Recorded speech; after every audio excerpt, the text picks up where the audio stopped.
One.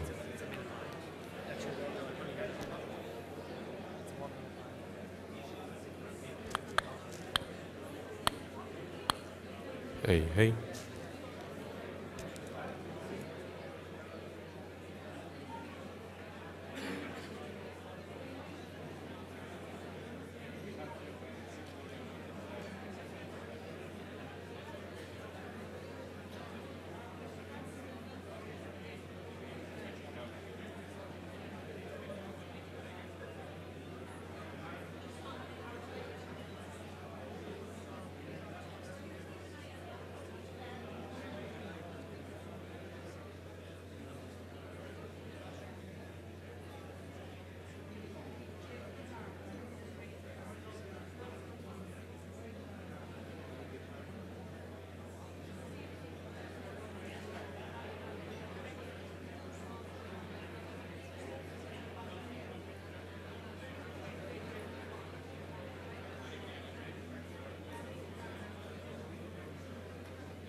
Yeah, definitely get it started and get it on.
Keep trying the traffic just.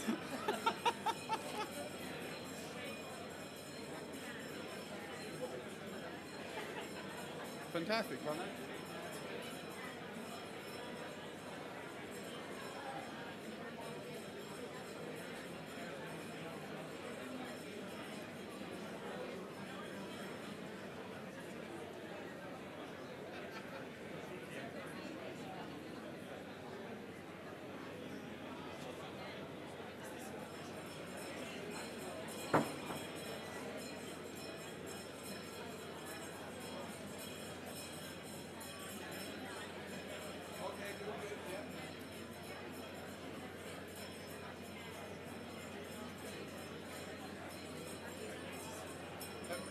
It was a what?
Coming after you. What's the reason for the 7 change? minutes. They required it before Claremorris, but we didn't let it happen, so we're going to see how it works. We're going to test it No, today. that's fine, that's fine. Yeah. No, I just thought Tag maybe rushing Tag off. misbehaved, You're going to so still we're be here straight for back. questions, so Tag. oh, yeah. yeah. No, I thought maybe they were changing it. No. Pete, Bernie is principal officer. Bernie, then Peter, then That's her Ty. title, because I didn't give her a full title the last time. I'm just conscious of that. Other news that you know. No, this is it. Sure, I can't Sure, complain. good, you know.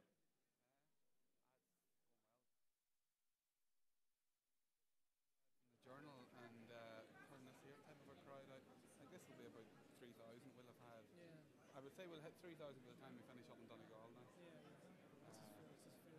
Like, I thought there'd be more here tonight, to be honest with you. What shit?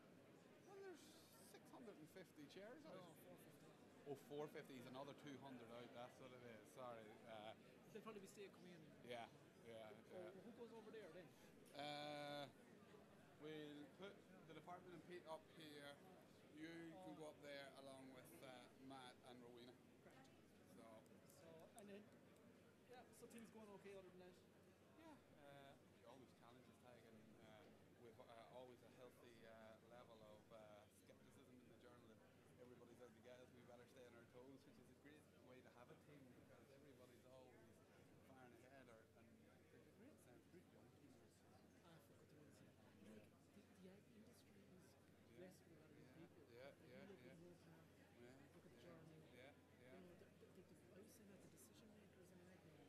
one thing, farming in Capital about 24, the fight rate was very good. there's a great dynamism coming into it now. There is good people coming in all the Yeah. time, you know. So that's a major plus I would think, you know. I don't think this will be as rowdy as Claremorris. Karen Morris is riding in front of it. It had the Did potential you to see get rowdy. Nick Flanagan's tweets? No, He was no. tweeting in the middle of it.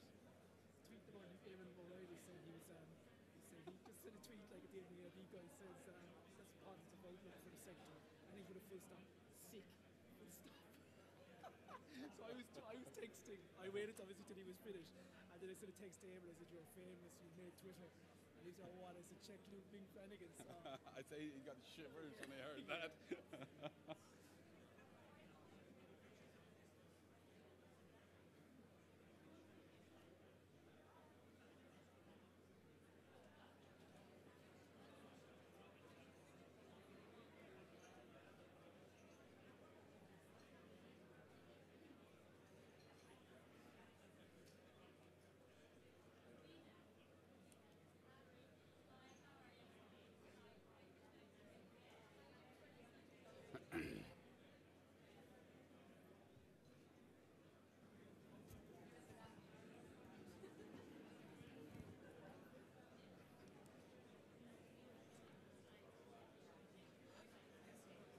I might just use the main Just want to have a look to see that everything is.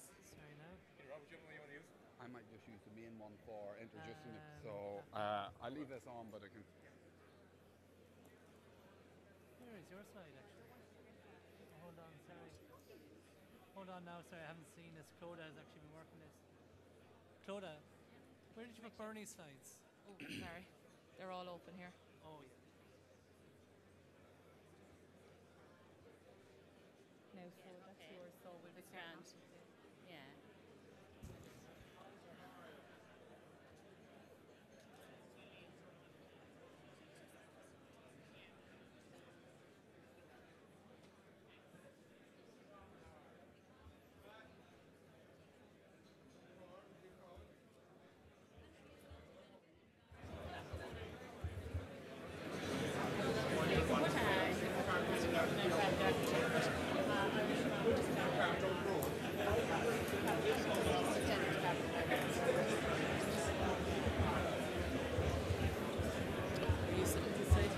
I might just sit down the front and do, yeah, see the slides.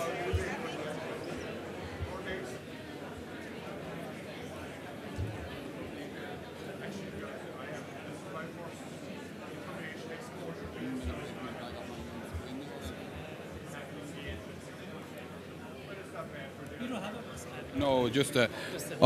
Okay, ladies and gentlemen, if I could ask those standing at the back maybe to take your seats, and we'll start in the next minute.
Okay, ladies and gentlemen. Okay, ladies and gentlemen, you're all very welcome to the Farmers Journal CAP Information Evening. the focus of this evening, ladies and gentlemen, is quite simple, quite straightforward, and it's to provide you all here with information tonight on how the impact of the CAP reform changes which will be implemented next year will impact on your business. We appreciate there are some people, and there probably is some among the audience, that are not happy with the CAP reform and the outcome of it. Some may have felt that under the reform process they would have been better served, both in terms of increasing their single farm payment and indeed in terms of protecting their single farm payment. I think we've been quite clear in the Farmers' Journal all along in that our focus was that certainly support under Pillar 1 should remain targeted at active food producers, and we should have a well-funded Pillar 2 scheme in terms of to deal with the specific issues around marginal land, vulnerable sectors and environmental schemes. And I think overall we have probably got that. But there are, and we recognise them, challenges in terms of that remain. And I think one thing we've learned from having had 3 meetings before, we have another one on Thursday night in Ennis and another one the following Thursday in Donegal. But one thing that has come very clear is, one, the level of concern that there is out there going forward, particularly in sectors like the beef and sheep sector, that's very heavily dependent on CAP as a source of family farm income. As we've said in the Farmers' Journal on a few times, that any direct cut in single farm payment, given the dependency of them sectors on support payments, that it comes directly of household income, and that would have a major would be a major concern going forward post 2015 in terms of the vulnerability of them sectors, even to what would be considered by some a marginal cut in what may be considered a high single farm payment, maybe a high single farm payment per hectare, but in terms of the number of hectares on which it's multiplied over, may not actually result in it being a big payment in its totality. So, to reiterate, the focus of this evening is to get information out there. I am of the opinion that most people here are here to get that information, and I will, as chairman tonight, do my best to make sure that that remains the case. We will hear our speakers out. What you have in terms of on your chairs is question cards. We would ask that you fill them in. We appreciate that there are sensitivities around some issues, and it may be difficult to stand up in front of such a large crowd and ask specific questions. But the card system does offer certainly a level of anonymity, but also should help you get your specific questions dealt with by our panel of experts. I should at this stage, and perhaps should have already, also welcome the viewers who are viewing, as we are streaming this conference onto farmersjournal.ie. So I think it is, I should welcome also those viewers that are listening and viewing us online as well as being here this evening. Okay, ladies and gentlemen, the format for this evening will be, we're going to hear 4 what are very interesting and indeed thought-provoking presentations, and indeed very informative first and foremost. First of all, Bernadette Brennan, Principal Officer with the Department of Agriculture, will give us the implications of CAP reforms in Ireland as viewed by the Department. Our own CAP specialist, Peter Young, will outline the key points of CAP. Tig Buckley, AIB, will look at how the bank will view the single farm payment post-2015. And finally, Chief Economist with the IFA, Rowena Dwyer, will certainly go through the issues that are still to be resolved. And everybody here accepts that there are issues still to be resolved, and there will be anomalies that no one will have predicted. And I think that's why it's so important that we have the infrastructure around ensuring that them anomalies are tackled and the farmers that are affected there's a mechanism in place in which to address them issues at farm level. Our meeting will be concluded then by Matt Dempsey, former editor and chief executive of the Farmers' Journal and now our chairman. Matt has presided over, in his tenure as editor, numerous CAP reforms, because we should bear in mind this does happen every 7 years. And Matt will be looking forward and giving us his views where he sees the sector going forward post-CAP 2015. As I say, there will be the opportunity to ask questions after each of the speakers, and before Matt's presentation we will be having the questions and answer session. My own team will go around, collect the cards, and then we'll moderate the questions and answer session by asking and directing the questions to our panel of experts on the subject. So I would ask that if you have questions, you fill them in, put your hand up. We'll do it after the first two speakers, and then subsequently after the next two speakers, till we get the questions in, and then we'll have a good discussion. If there are anybody subsequently after the questions and answers that still has concerns, that want to raise issues, we will certainly do so. But again, this is an information cap evening, and it will be limited to getting information out there to farmers.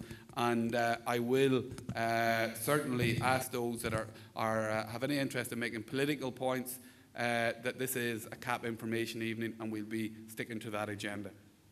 So without any further ado, Bernadette, if I could ask you to give your presentation, please. Thank you very much.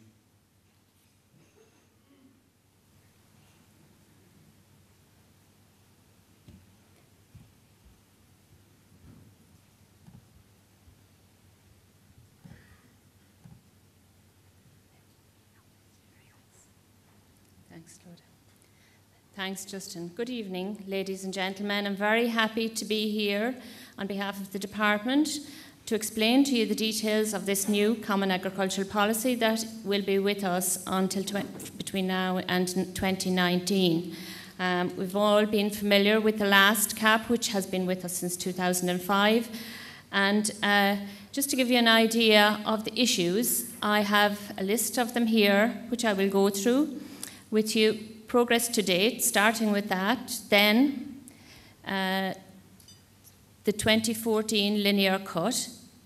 Then we'll go on to features of the new direct payment scheme, the basic payment scheme, then the calculation of the number and value of entitlements, internal convergence, transfer of entitlements, private contract clause, young farmers scheme, national reserve, and then I'll finish up with a few points on greening. A lot of these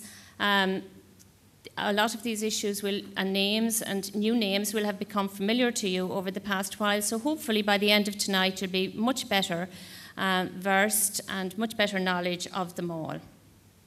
Okay, so we'll start off with progress to date.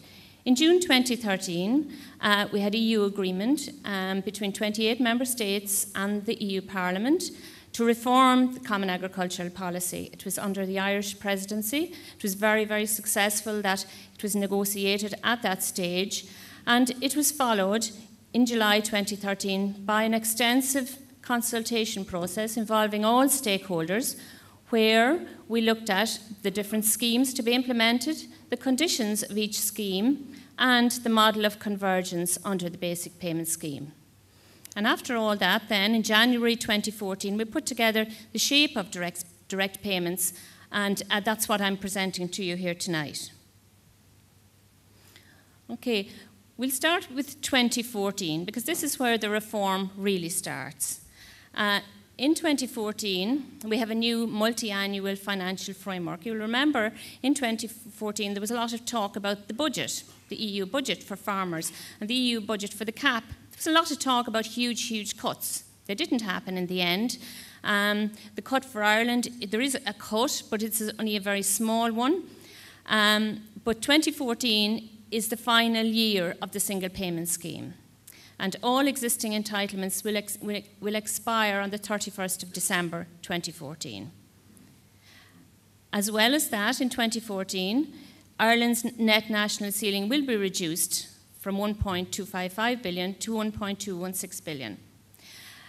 Modulation deduction no longer applies under the new reform, but in order to bring all entitlements down to the new ceiling, there will be a linear cut of 10.49% will apply to all entitlements.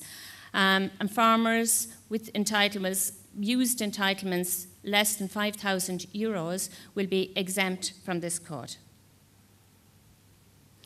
Okay, so when we're 2014 through then, we'll look at the features of the direct payments in 2015. Now, the single payment scheme is replaced by the basic payment scheme. That's the new word now, basic payment scheme. And Ireland will also implement greening, the young farmer scheme, coupled support for protein crops, and the National Reserve. Now, you can see here on this picture here that what was the single payment scheme has now been divided up into different elements. And this cake here shows the largest portion, the blue portion here, which is the basic payment scheme. Then the green, of course, is the greening. And then the other two segments represent the coupled protein support and the young farmer scheme. And then, as well as that, we do have a National Reserve, which really it comes out of the big section, which is the basic payment scheme section. And we just put some figures on it here that now, and we'll have a look.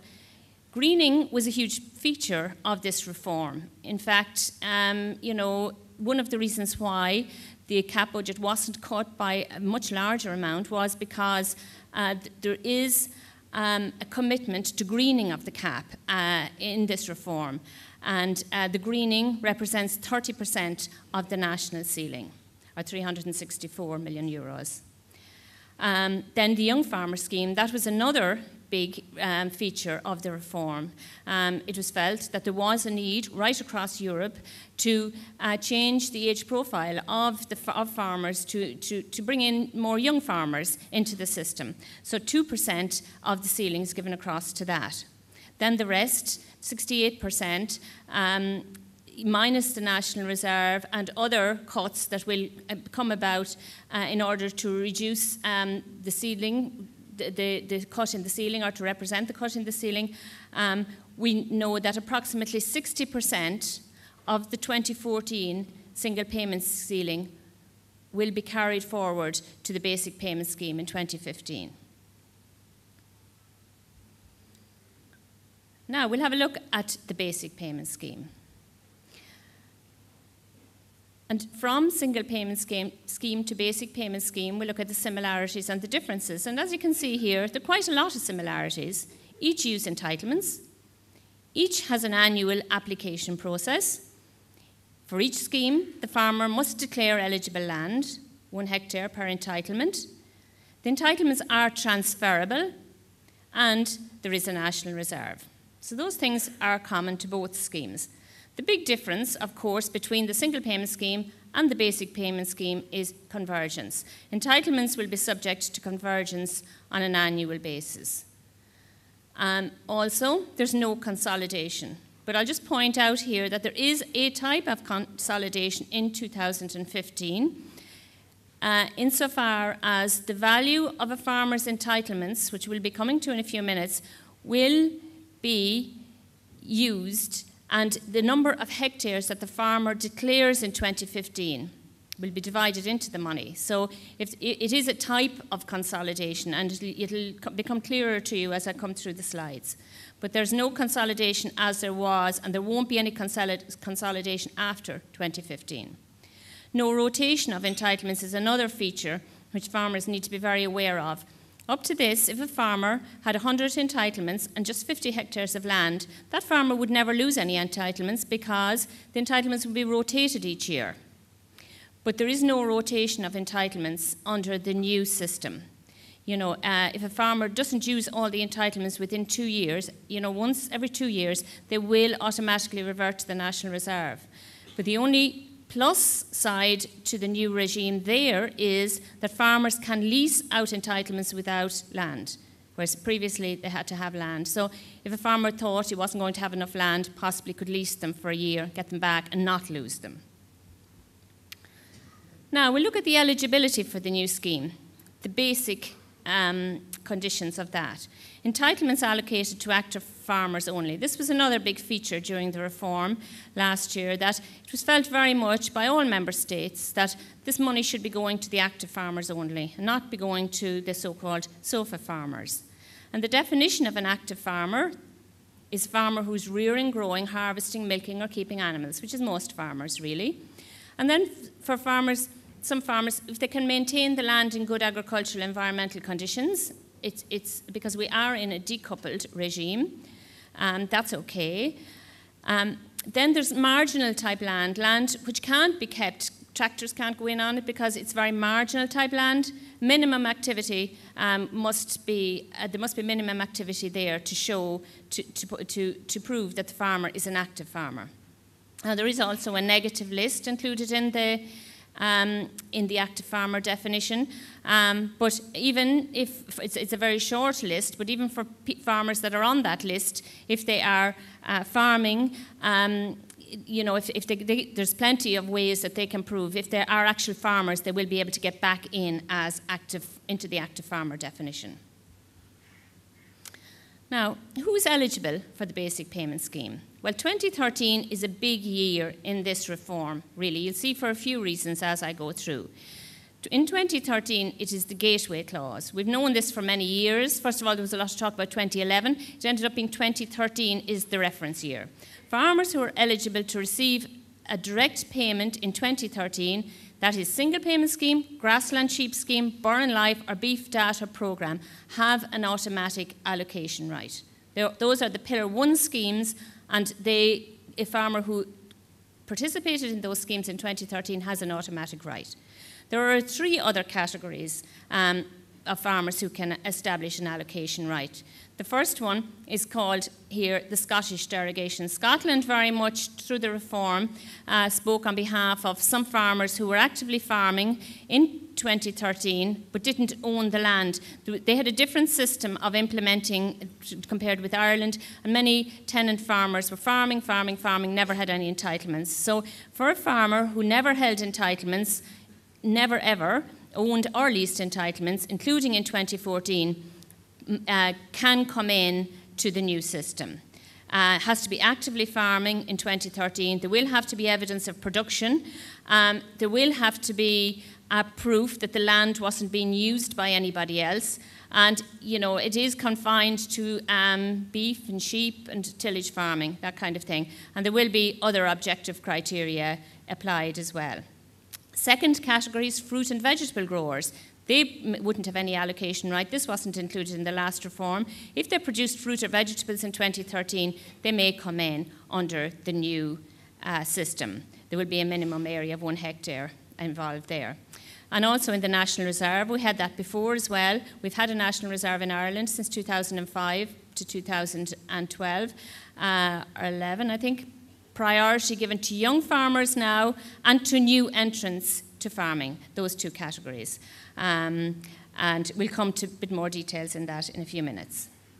Now, we're going to look here at calculating the number of entitlements.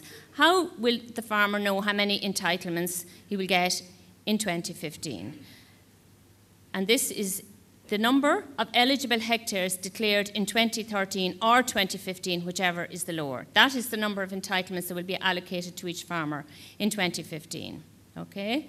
Additional land in 2014 or 2015 will have no impact on the number of entitlements, but less land in 2015 compared to 2013 will reduce the number of entitlements. It's the lesser of the 2. I'm just going to take you through 3 very quick examples here that will illustrate this to you. This, in the first instance, the farmer had 50 hectares in 2013 and 50 hectares in 2015, and he or she is allocated 50 entitlements. Second one here, there's a decrease, 50 hectares in 2013, 40 hectares in 2015, and the number of entitlements allocated is 40. And the third is an increase where there were 50 hectares in 2013 and 60 hectares in 2015, and the number of entitlements is 50. Now, next we'll go to the value. That's the number. Now we'll look at the value of entitlements. And the value of entitlements in the new system is a fixed percentage of the 2014 value of entitlements owned by the farmer. That's the total value in 2015. The value is 2014, the number is 2013, 2015, whichever is the lesser. Okay, so 2014, this farmer had 9,000 entitlements and €1,000 on grassland sheep scheme. €10,000 in payments altogether, And remember we said a few minutes ago that the basic payment scheme is approximately 60% of the value of the entitlements. Well, that is €6,000. So that's the value of entitlements for this farmer in 2015. And the initial unit value, all farmers will be allocated an initial unit value in 2015. And it'll be the total value of entitlements, like in this farmer, €6,000, divided by the number of entitlements, which is 50. And the initial unit value will be €120 each. That's the initial value of entitlements in this case. Okay, now we look at convergence. Convergence of entitlements. Well, what is convergence? Convergence is a system whereby high unit value entitlements will decrease somewhat during the basic payment scheme, and low value entitlements will increase. Now, the model of convergence that's used in Ireland is a model of convergence which brings the low value entitlements up 1/3 of the way towards 90% of the national average. That's the formula that's also used throughout in Europe across the member states, because some member states had higher amounts and values of entitlements than others. So it's 1/3 of the way up to 90%. But during the reform, there was a call that maybe that wasn't quite enough to bring the low value entitlements up enough in the new reform. So there's a minimum value of 60%, which means that all farmers, by 2019, all low value entitlements must reach at least 60% of the national average entitlement value. And how do we get the national average? We take the 2019 ceiling and we divide it by the number of hectares in 2015. In the regulations, we are given a ceiling. Each member state is granted a ceiling each year. Now, the ceiling for Ireland over the period reduces a little bit every year. But we take the 2019 ceiling and we divide it by the 2015 eligible hectares. Now, we can't say what that is, naturally enough, because we don't know how many hectares are going to be declared in 2015. We're doing estimates. We've provided a lot of figures, a lot of data based on the best estimates that we can provide at the moment. But until all the hectares are in 2015 and declared, all the eligible hectares are determined, we won't be able to know exactly what the national average is. We estimate it'll be about €170. And in 2019, no farmer will receive payment per hectare, that's the basic payment scheme and the greening, over €700 per hectare. And we think that'll be around €481 per entitlement. But of course, when we're talking here about entitlements and payments right through the new basic payment scheme, we also have to remember the greening, there will be a greening payment on top of all this payment. Approximately 45% of the basic payment scheme will be added on, another 45%, which will represent the greening. Greening is paid on each hectare as well. Okay, so we're looking at the convergence here again, and we look at Farmer A and Farmer B. Farmer A starts with low value entitlements, €80. So we take 60% of that, which is 47. And then in 2015, he goes up immediately to 58. And then in brackets, that figure represents the basic payment scheme plus the greening. In 2016, he goes up a bit more. In 2017, he goes up a bit more. 2018 and 2019. And in 2019, he's up at €149.16, including the greening. And on the right-hand side then with Farmer B, who has the higher value entitlement, €700 he starts with. So if we take 60% of that, we have €415. And then in 2015, he loses a little. And he loses a little in 2016, 2017, 2018, and 2019. And in 2019, including the greening, it's 46569. And these are, as I said, estimates of how we think it will work. A lot of farmers ask us for advice on whether to buy entitlements or not. Every farmer really has to look at their own individual situation, and get the best possible advice on this, because we can't really make a rule that would cover all by any manner or means. But I've just given a few guidelines here that might help. Farmers with a 2013 allocation right, if they have a 2013 allocation right, they may want to buy entitlements because they may need to increase the initial unit value. But then again, if they increase the value of their entitlements, this may impact on the convergence. So it may not be such a good idea in the end. Maybe if they had surplus land, then maybe might need to buy entitlements, might like to buy entitlements to cover that land. Farmers who are farming in 2013 but never ever had entitlements and that they may be eligible under the Scottish derogation, no, don't, because if that farmer holds entitlements in 2014, it would automatically disqualify him or her from an allocation in 2015. The fruit and vegetable farmers, they could, because fruit and vegetable farmers will start off at a very low rate in 2015, will increase. Remember, all entitlements will increase to at least 60% of the national average, but they will start very low. So if they wanted to increase the value from day one, they could possibly buy. Young farmers or new entrants with allocation rights, they possibly would as well. But then again, we'll see the National Reserve in a minute, maybe it might actually negate their allocation from the National Reserve. But a young farmer or a new entrant with no allocation right, no. If they have no allocation right, if they didn't have an allocation right from 2013, they don't, because the entitlements will expire on the 31st of December 2014, and there will be no value after that. Okay, we'll just have a quick look here at transfer of entitlements. We did have transfer of entitlements since 2005. But in 2015, this will be restricted to inheritance, gift, merger, scission, and admin transfer. There won't be sale or lease until 2016. A transfer of entitlements will have to be submitted by the closing date in 2015, which will probably be the 15th of May, as has been up to now.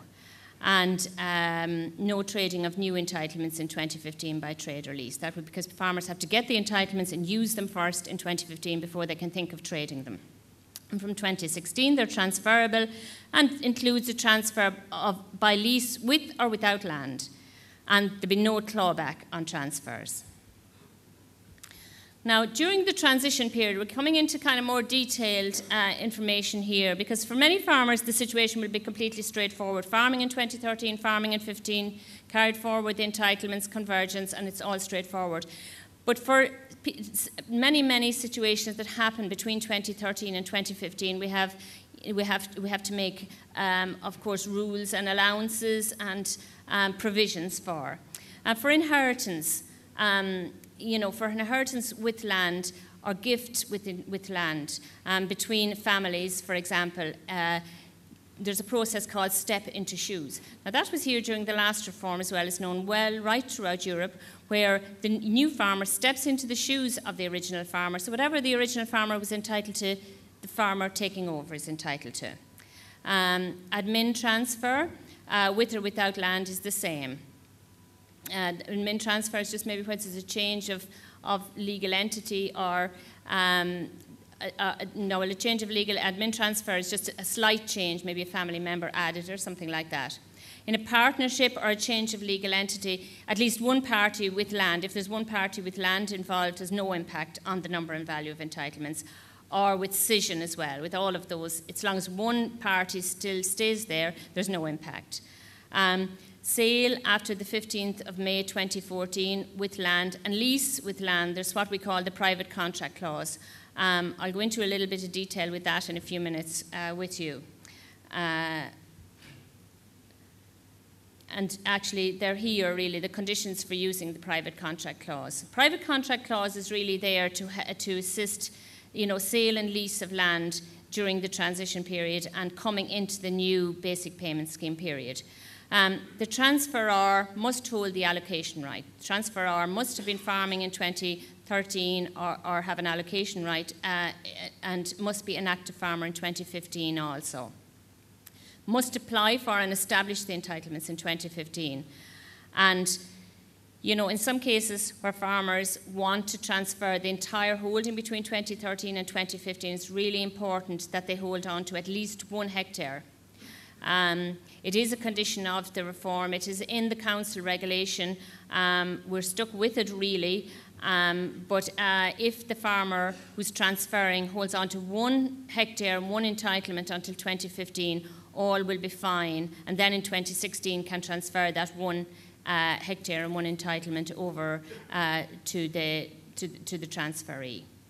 Now, the transferee, of course, must be an active farmer. Entitlements cannot be transferred to anybody unless they're an active farmer, and must submit a basic payment scheme application in 2015 and declare land, and must submit this private contract clause application. Now, private contract applications will be available on the department's website in time, when they're required. An example here of private contract clause involving lease, it's where the lease commenced prior to 2013 and continues to 2016 or later.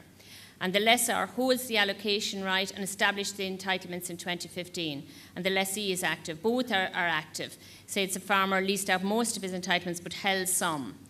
They can enter a private contract clause agreement and continue leasing the entitlements, and the entitlements are established in the account of the lessor being the owner of the entitlements, really, and that's where everything happens and is calculated in the account of the owner. And the value and convergence path is dependent on the lessor's reference points, the initial unit value and the convergence path, etc. Everything is done in the owner's account, but then can be transferred across to the lessee. And then at the end of the lease, the entitlements can go back to the owner. This is a private contract clause involving the sale after the 15th of May 2014. The land is transferred to the buyer before the closing date in 2015. The private contract clause is submitted. The land and the corresponding entitlements are transferred to the buyer. The seller holds the allocation right and establishes the entitlements in 2015. The buyer, again, has to be active in 2015. And the entitlements are established in the account of the seller and then transferred to the buyer. The convergence path, calculation path, goes back to the original farmer, transferred across. And the value and convergence path, again, depends on the seller's reference points. There's one category of farmers that, we've been very concerned about. We've done a lot of representations on behalf. We have, in Brussels, we've tried very, very hard to kind of alleviate a situation, but really, because of the active farmer rule, etc., we haven't been able to do anything about. And this is where the owner of the entitlements leased out 100% in 2013. The 100% lessors in 2013, they have no allocation right. And in many, many cases, anyway, they wouldn't be coming back farming in 2015 either. And because they have no allocation right, and because, just I explained a minute ago, that all of the calculations and all of the reference points belong to that person, and that person doesn't have an allocation right, there is no other route that these people can take except to transfer these entitlements definitively by the 15th of May 2014. There are about 6,000 of cases involved. We have written individually to these farmers explaining it's very, very important that they understand this, because after the 15th of May 2014, the window has closed and they won't be in a position then to do anything. Their entitlements will just die at the end of the year. The value will be completely lost. The solution, the entitlements should be transferred permanently in 2014, ideally to the existing lessee who holds the land or to any person with an allocation right. It requires the agreement of both parties, of course, and we have a lot of calls coming to our helpline, which I'll give you all in a few minutes. And we're very, very concerned that all of these farmers do regularise the situation by the 15th of May 2014. It's the last transfer date under the basic payment scheme. Now we'll have a look at the young farmer now. The young farmer, as I said, big feature of this reform. The young farmer is a farmer aged 40 or less in the first year of the basic payment scheme application, which is 2015. And he has to have established the holding within the previous 5 years. And he may be eligible for the National Reserve and the Young Farmers top-up.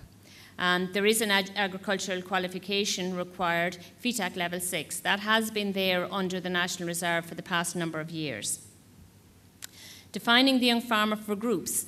At least one young person must meet the definition of the young farmer if it's in a group, a father and son situation or partnership or company. Now, wouldn't be just good enough for somebody to come along and put their name on the herd number and then just say, oh, I'm going to get the young farmer top up. They must declare that effective control of decision making is with the person, with the young farmer. That was kind of pointed out very clearly in the regulations. This decision-making power must be there. We will have to put measures in place to ensure that that is the case, because it will be, all these regulations and all these conditions are audited at the end of the day, so we will have conditions there that the young farmer does have that decision-making power. But if they do, they may get the young farmer top up. 5-year dates from when the young farmer takes over such control, and the payment ceases when the young farmer is no longer in control. Now, the scheme details the young farmer scheme. It's an additional payment for young farmers, maximum of 5 years of payment, and it's 25% of the national average payment per hectare. That's the payment for the young farmer scheme. That's the top up that young farmers who are eligible will get. Maximum payment, 50 entitlements is the max. And in a legal entity, we must be satisfied as well that one of the parties meets the definition for the young farmer. Now, National Reserve as well. The National Reserve, the allocation again, only to active farmers as before, funded by 3% of the basic payment scheme ceiling in 2015. Just in that year, it'll be 3% of the ceiling. After that, then it'll be replenished from unused entitlements. And from the National Reserve, we may allocate new entitlements, or we may give top-ups to existing entitlements. That's like before as well, as been like that. And the allocation is based on the basic payment scheme national average. Again, the national average is used here too. And there are 2 priorities for the National Reserve. Again, young farmers are a priority group, and new entrants.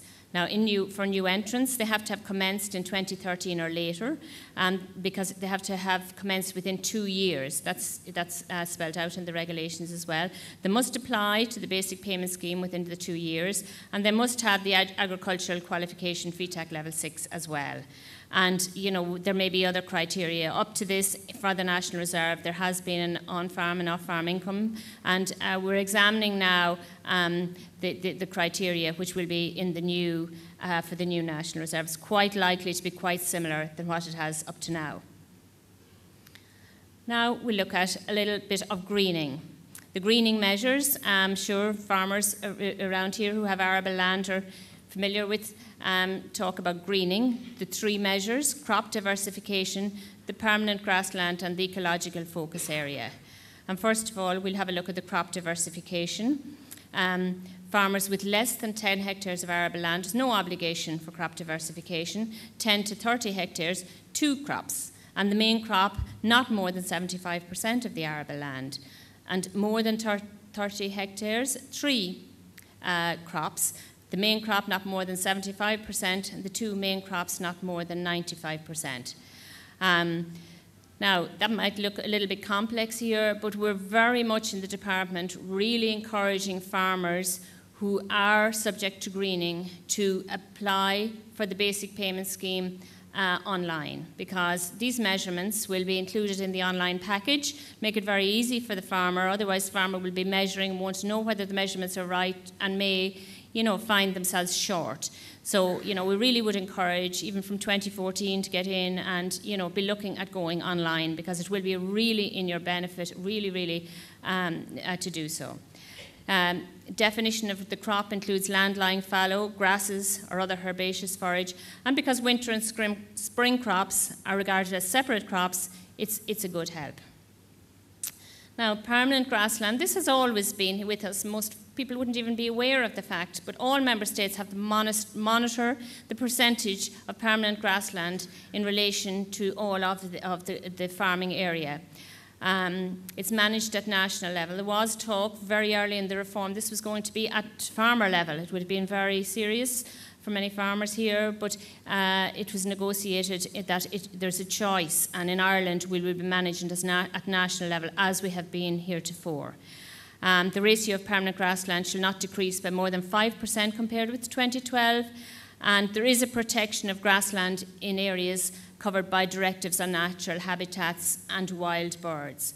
And if 5% of the ratio is breached, member states shall oblige farmers to reconvert land back to grassland. Now, because there's so much grass in Ireland, we don't expect this to be a problem, but it is there, and we do have to monitor it in the department.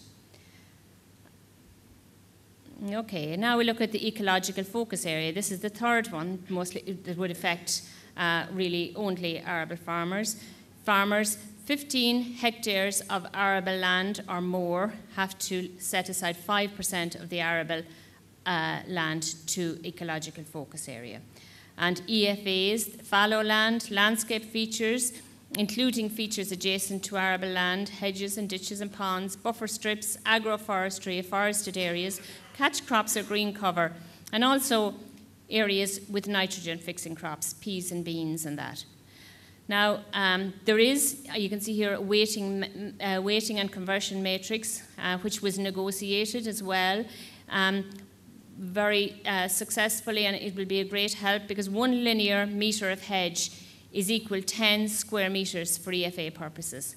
And we have just recently in the department had a look at some farms, gone out and measured the farms and had a look, and we are confident that in many, many farms, the hedges on their own will be sufficient for EFA purposes. So that will be a good help as well. And then as well, you know, we are hoping that, you know, we will have a situation where each field will have a separate parcel number, and then we'll be able to measure the hedges around the field. And again, you know, you can just see yourselves how very valuable it would be to have an online application process where all of this could be measured online by the farmer applying for the scheme, and then it would avoid a lot of problems later on. Now, the main greening exemptions, 75% of eligible land is grassland, is exempt from greening altogether, used for production of grasses or other herbaceous forage or fallow land, provided that the remaining arable land is not more than 30 hectares.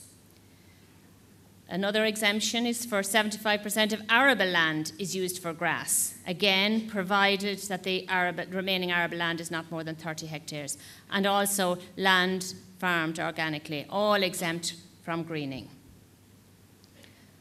And lastly, here, the department is committed to assisting farmers in making the transition over to this new CAP.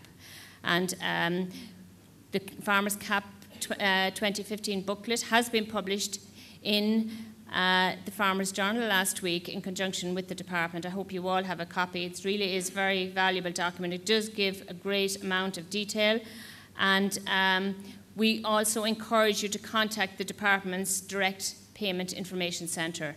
I'll give you the numbers here, and you can take them down. The lines have become extremely busy recently, particularly in the last couple of weeks, and will do. You know, because between now and the 15th of May, some farmers will want to make decisions with regard to entitlements, and after the 15th of May then, you know, the entitlement value will have been established, and the number of hectares will be 2013 or 2015, whichever is the lesser. So, you know, things will settle after the 15th of May 2014, but if farmers need to make decisions between then, have a look at individual situations, contact us on these telephone numbers if you need to, and we also have an email address here. And so hopefully, you know, you'll contact us if you have any questions or any questions tonight, and we'll be able to answer them for you and bring you through this new process as easily and as pleasantly as possible. Thank you very much for your attention.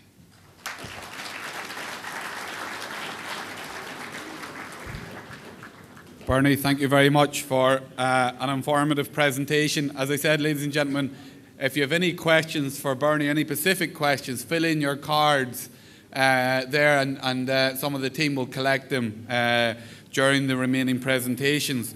Just for anybody that maybe can't see the phone number that Bernie put up, it's 0761 064438. That's 0761 064438, and the greening is 0761 064438. 24, and we'll give out them numbers at the end of the meeting as well. Okay, ladies and gentlemen, moving on. Next up is our own CAP specialist, Peter Young, and Peter is going to outline, I suppose, the key implications for CAP for your business.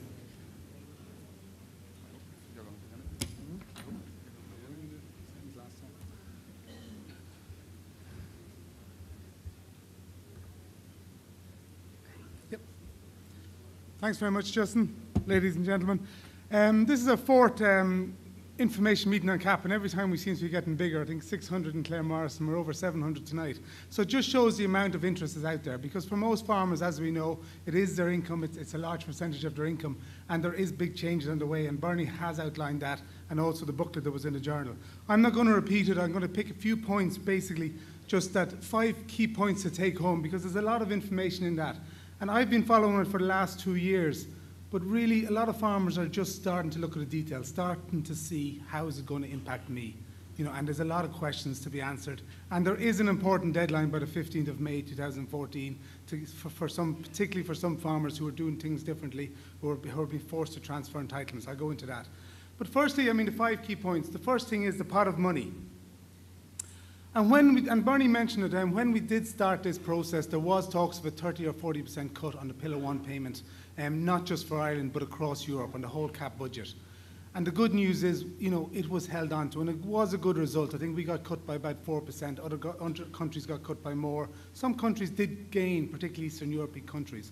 But I just said I put it up there because there's 1.16 and it drops to about 1.11 in 2019. So not a much of a drop that's coming into Ireland that's being distributed between all the farmers within Ireland.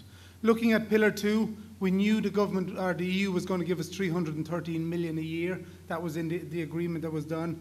In January, it was announced a 46% co-funding from the Irish government, so a pot of 580 million each year until 2019. I just want to put up the third one there, I suppose I always put up as the Farm Assist one, because for a lot of farmers, I think 11 or 12,000 farmers, that's another entitlement that they get. And if it's an entitlement, farmers should look to it if they need it. And there's another 100 million there, and that's actually been cut more than any of the others over the last few years if you look at what's been done.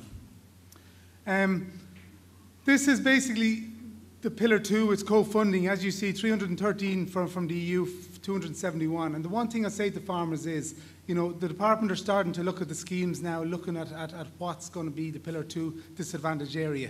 But it's up to farmers to maximise it, to make sure that they get into the schemes. The schemes have to be attractive, and the department know that. They said they want 50,000 in the new GLOS scheme. But they have to be attractive, and farmers have to engage, same as the suckler cow payments, and make sure they maximise it from the first year and get involved in the schemes to draw that money down. The second point, the impact on the linear reduction. I think the majority of farmers have got their single farm payment paper application at the moment. And when they look at the first page of it, they will see a gross payment and then a 10.49% linear cut for any farmer who got paid more than 5,000 in 2013. They'll see it, it's printed on it. You should look at that because you'll see a smaller, lower value entitlement for 2014, and that's really just shrinking to fit the budget. I just put that up there, and that's really what it does to people's entitlements. And as you can see, as the entitlement values increase, it's a more significant amount. It's 10.49%. By the time you get up to 800, it's 716, the entitlement's been cut to. At 1,000, it's about 915, whatever, so it's or 900. It's a significant cut. So firstly, make sure you realise that. A lot of farmers still don't realise that. The third point is the importance of the years. We've talked about, and Bernie's put out the years, but 2013 was a key year of the scheme. I remember reporting on it, yes, they were talking about 2012. They announced 2013 when it was passed that no one could do anything about it. And the reason was to stop speculation, both of the farmers trying to get in, but also from a land point of view. I'll go into that in a second. But really the first thing, it sets the allocation right, the gateway clause of getting into the new scheme. And if you were farming in 13 and you did claim the single farm payment or the other 3 schemes that were mentioned, you do get in, and it does increase your options of what you can do over the next number of years. For other people, there is the Scottish derogation if you're actively farming. And what the department are defining as actively farming is you have to be farming cattle, sheep, tillage or dairy, the main kind of Pillar 1 supports that were supported in the past. So if you were active farming, you didn't get any payments. I mean, you could get in, but just don't buy entitlements. I'll go into that in a second in 2014. Fruit and veg, you must have more than 1 hectare. There might not be that many farmers. You can also get in through the National Reserve, you know, if you are a new entrant or a young entrant coming in as well. But you can also buy entitlements in 2016 to get back in the game. I mean, that option is there. You know, it will be back. Trading entitlements will be back, and lease entitlements will be back in 2016.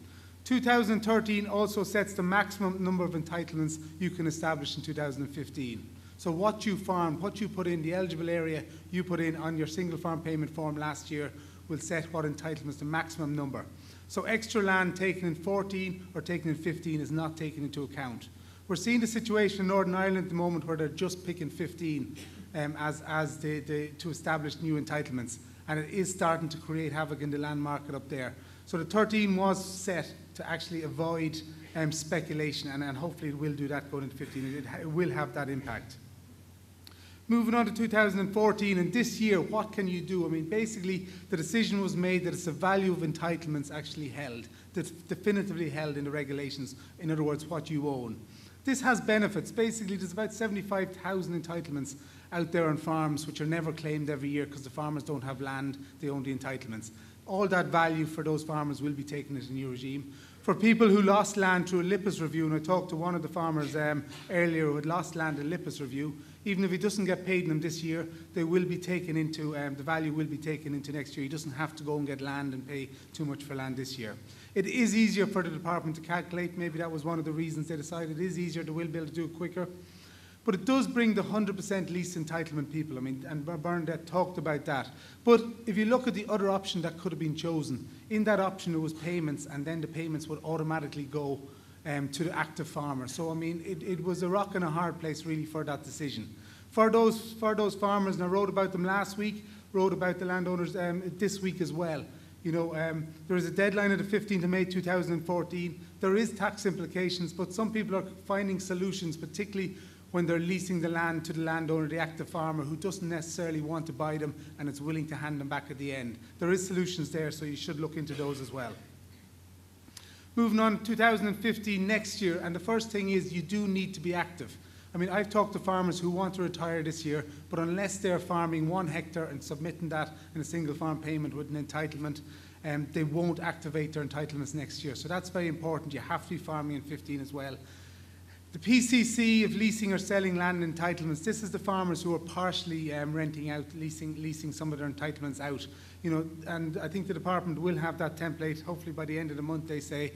It's important to have that in before the 31st of May 2015 next year, but it means any entitlements you leased out or any entitlements if you want to sell part of your farm, you can establish them using this PCC, and that's important as well. The other thing in 2015, and particularly for farmers who are renting a lot of land and owning the entitlements, and some farmers I talk to, you know, they might not be, they feel like they're renting the land just to get the entitlements. They have an option to step back in 15, reduce the land they're farming. You know, their entitlements, their owned entitlements will be established on the lower hectares, and then the following year, if it pays, they can go lease the land then. You know, they're not obliged to just for entitlements, which some farmers feel they are now. So moving on to, I suppose, the fourth point I want you to take home is the new payment. We're used to the single farm payment now. We're used to getting not 1 check, I suppose 2 checks during the year, the advance on the 15th to 16th of October, and then the payment, the final payment on the 1st of December. We will continue to get the advance. That's written in now. We don't have to look for it every year.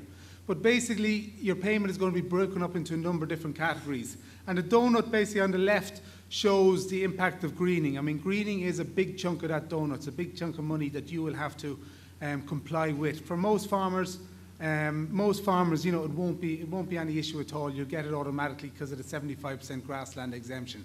But for tillage farmers, and I was actually out on one of the farms with the department last week, and there is some issues there. There will be some issues for tillage farmers. Not huge amount of issues, you know, but there will be some issues, particularly around the area of this farmers 100% malting barley, or even share farming arrangements. I mean, that's another one which probably work is going to have to be done. But looking at the right-hand side, this is how your payment is going to look in the future. You're going to get, the main chunk of it is going to come into basic payment. You know, that's the new, instead of a single farm payment, we're going to get a basic payment, and then you're going to get an additional greening top-up. They might not come together. You know, it depends on that because they have to establish, does everyone do greening, how much money is to be paid out. Then if you're a young farmer, you know, you will get that 25% top up for the first 5 years you're farming, and also a couple protein scheme. You might get an extra payment if you're doing beans, peas, or whatever protein crops that are allowed under that scheme. That was said, the national average was around 171, and really, because they don't know, because it's worked out, the 2019 ceiling, and actually that should be 2.211 divided by the hectares, you know, 171, 100,000 hectares either way, it's not going to change it that much, you know, 10 euros maybe either way, probably drop from that 4.8 down to 4.6, 4.7, you know, it's not going to be changed. The 90% national average, you know, that's linked to the national average, 153, and the 60% national average. That's the basic payment national average. You have to add your greening on top of that. And that's important when we move into convergence. And that's my last point, I suppose, to take home, the impact of convergence. And that's, you know, becoming clearer now when we look at and start doing some analysis on it. That's a bit of analysis I did in the Farmers Journal last week, and really, you know, it showed where the money will flow. And that was always going to be the case, because really, in those counties which gained the most, they had the lowest average entitlements per hectare starting off. So they were going to gain the most to convergence.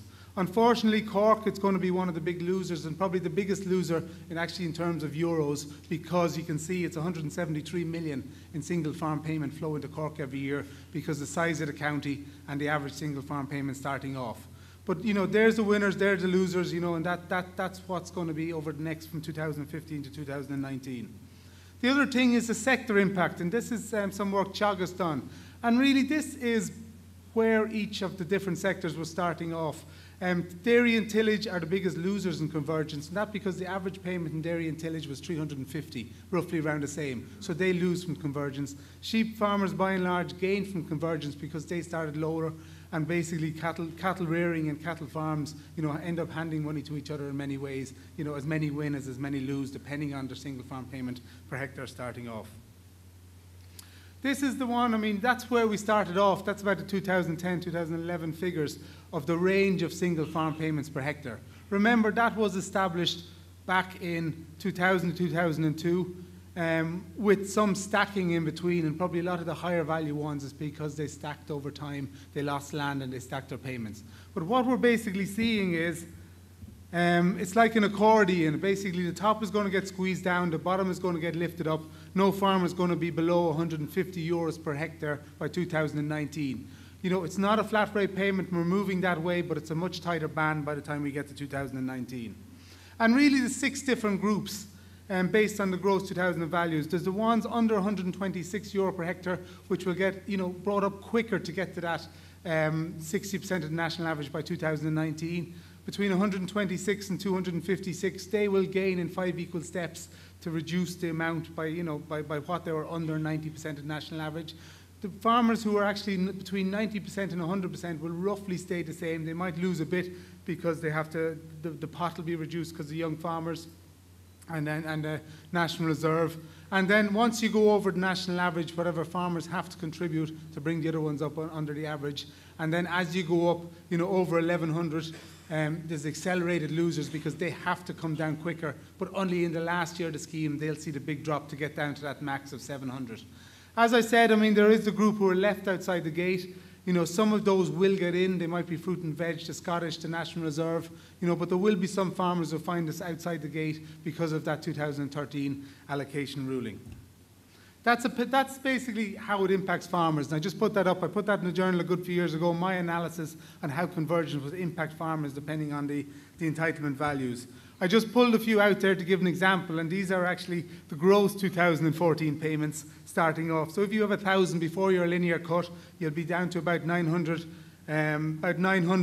just under 900 in 2014, but you will drop all the way down to 600 or, you know, by the time you get to 2019. Likewise, 350 will fall into 280, but the farmers under the average 45 rising to that 149. So you see, there is changes. People will see their single farm payments reduce and increase over the period. So finally, the do's and don'ts. I mean, what should you be doing and what should you not be doing? I mean, the 100% lease entitlements, if you are in that position, some of there's about 6,000 farmers, about 450 of them are linked to companies, so they're leasing to themselves, so it's just a tax issue, and the department has clarified that in the last week. how they're going to treat those in terms of transferring the entitlements over. But for those farmers, you have to transfer the entitlements before the May 15, 2014 to avoid losing them. As I say, people are coming up with solutions. If you want to hold on to your entitlements by the end, you know, that some people are facilitating that as well. The second, the eligible land, and a lot of people think because of the LIPIS review, because of all the focus on eligibility, it's done now. It's not. You have to look at the maps which have been sent out. You have to focus and take out any land as ineligible.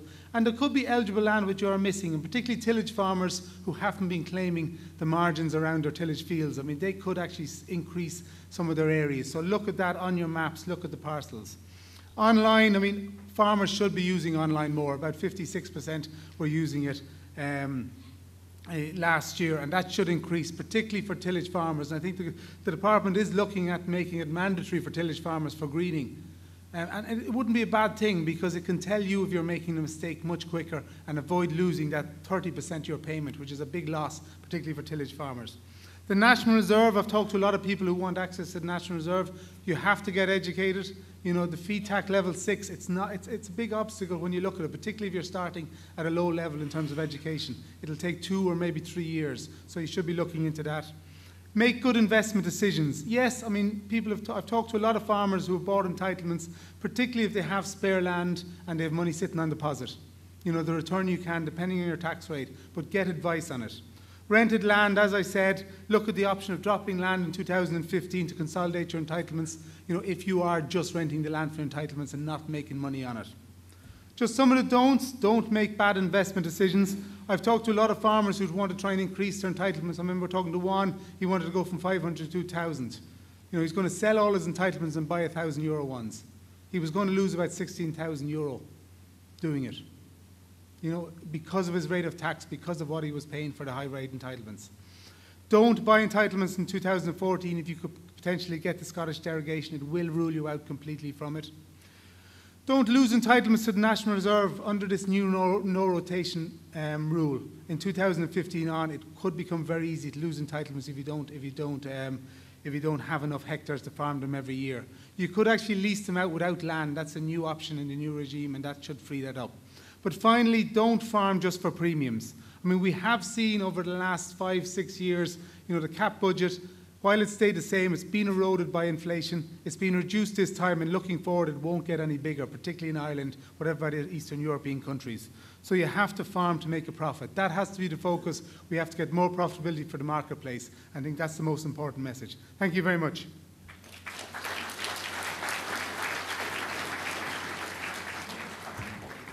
Thank you, ladies and gentlemen. If I could just take this opportunity, ladies and gentlemen, to ask you to put anybody that has cards with questions on them, if you raise your hand, the team will get down to you as quickly as possible. We'll start to maybe lift some of the cards. I see guys, Jimmy will do this side, maybe Clodagh, if you would go down along this side, please. Just raise your hand. The guys will collect the cards from you, and we'll address the questions then at the end. I would just also like to welcome we have over 100 viewers viewing the conference online as well, and they're very welcome. And we are taking questions through Facebook and indeed Twitter.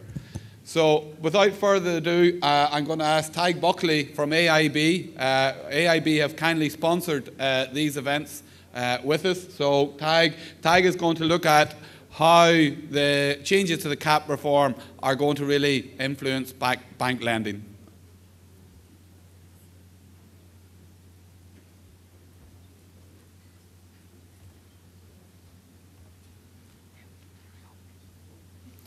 Thanks, Justin. Good evening, ladies and gentlemen. My name is Tig Buckley, Agri-Advisor with AIB Bank, based in Cork. And I suppose firstly, I'd just like to say that we're delighted to be able to sponsor this event this evening.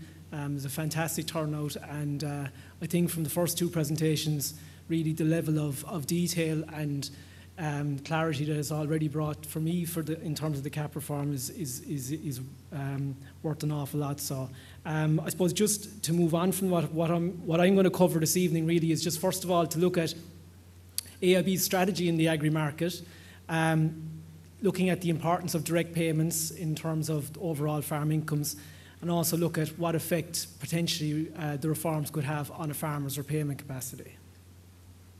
So first of all, I suppose looking at Agri as in terms of AIB's overall strategy, I suppose Agri has always been a massively important part of our overall business, and it's something that we have been, I suppose, focusing on for many decades. Since the 70s, AIB has had an Agri advisory service. Many of you will have known Philip Maher and Mick Barry, who were two of our senior Agri advisors in the South in the past, and we've maintained that service throughout the last 30 years. In terms of banking, we have a banking relationship with about 40% of the farmers in the country, and we are the bank of choice for dairy farmers in the country, banking over 50% of dairy farmers throughout the country. In terms of, as a sector, agriculture is seen as a very important sector for us, and it's a sector we intend to try our best to grow in terms of our market share going forward. And I suppose we are committed to supporting our farmers and working with them to allow them and help them develop their businesses into the future. And I suppose with this in mind, we today launched a €500 million Agri Fund. This fund is to aid support growth and development in the sector. And I suppose we're also very aware that there will be farmers who maybe possibly want to refinance debt from other banks. And we're very much interested in speaking to farmers who are with other institutions that may be exiting the market or pulling back, the likes of Danske or ACC. And really, whether it is working capital or longer term money, we're very interested in speaking to you.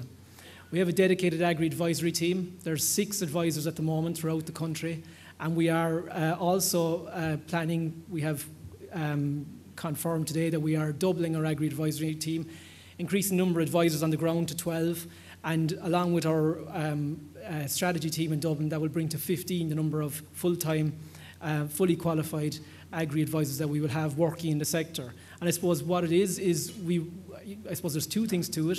We think there's going to be greater demand in terms of business from the Agri community going forward, but as well as that, farming is becoming more and more complex every year, and farmers need and deserve a very high level of service and technical expertise. And I suppose taking that into account, we were very keen to try and strengthen our Agri advisory service even further. So it is a time of opportunity. We've got probably a once-in-a-2 generational event happening on the 1st of April 2015 with the abolition of milk quotas. And as well, in line with that, there is an industry-wide plan, the Food Harvest 2020, which you're all well aware of, which sets out the goals for dairy and other sectors between now and 2020. And so in the midst of that, we have this CAP reform. So I think it's very important that farmers now have clarity in terms of what effect CAP reform will have on their business to allow them to plan into the future. And knowing now what sort of level of payment they're going to be receiving between now and 2020. So in terms of the banking market, we have a very positive outlook of the overall sector. We do expect a strong demand for credit, driven by a number of factors. Obviously, the Pillar 2 support through on-farm capital investment incentives will definitely drive credit on that side of it. There will be hopefully more young farmers coming into the business. We'll have the milk quota abolition, which should see increased investment in the dairy side of it.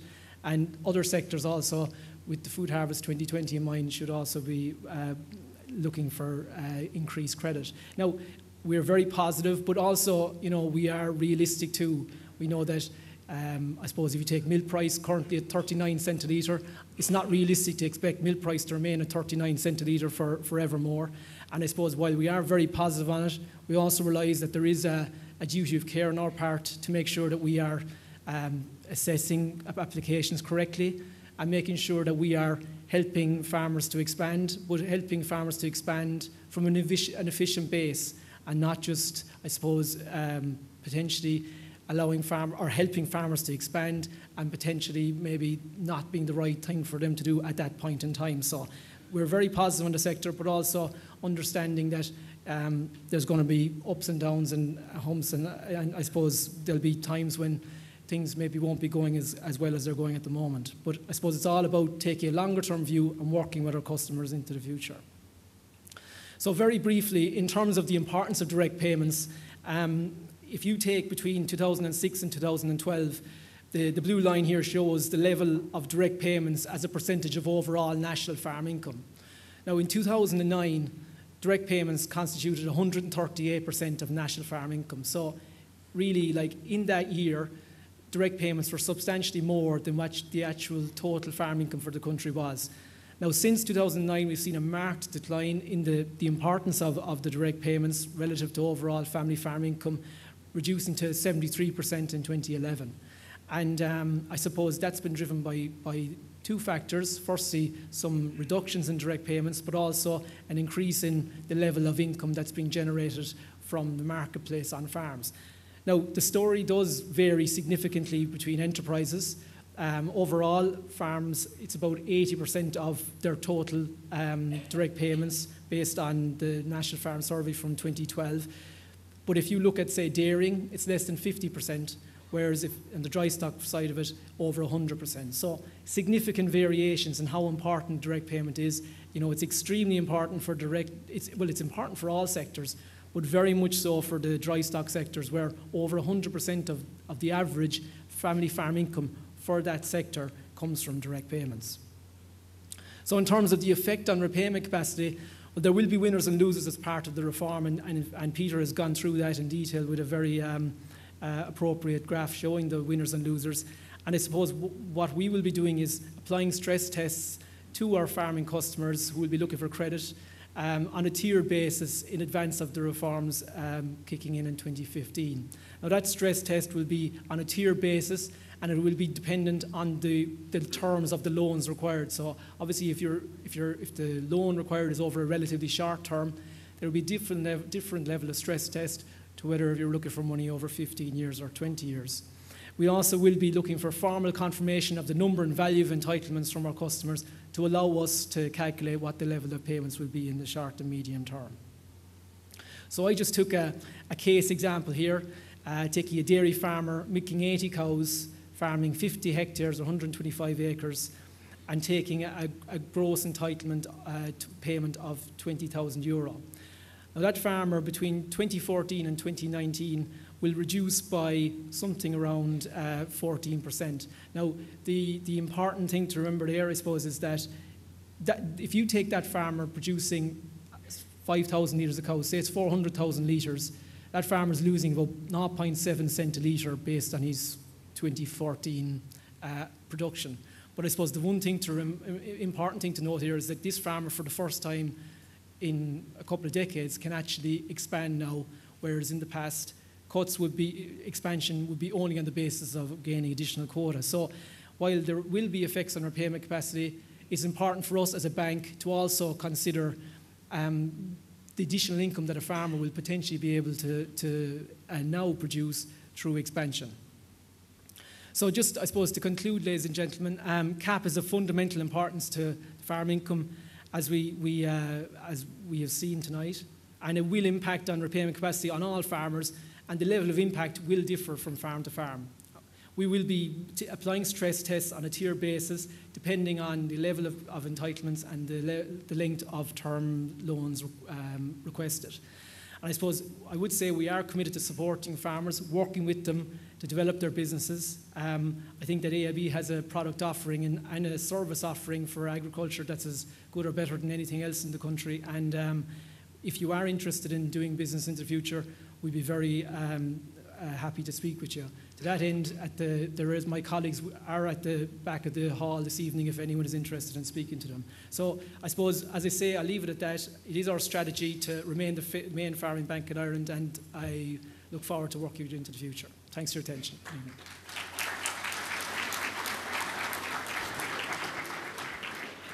Well done, Tag. Thank you. Okay, ladies and gentlemen, before we go on to our questions and answers session, and there will be quite a few unknowns out there yet, and I suppose that's what our next speaker, Rowena Dwyer, Chief Economist for the IFA, is just going to outline where the IFA still see the unresolved issues and the challenges that remain within this reform process. So, Rowena.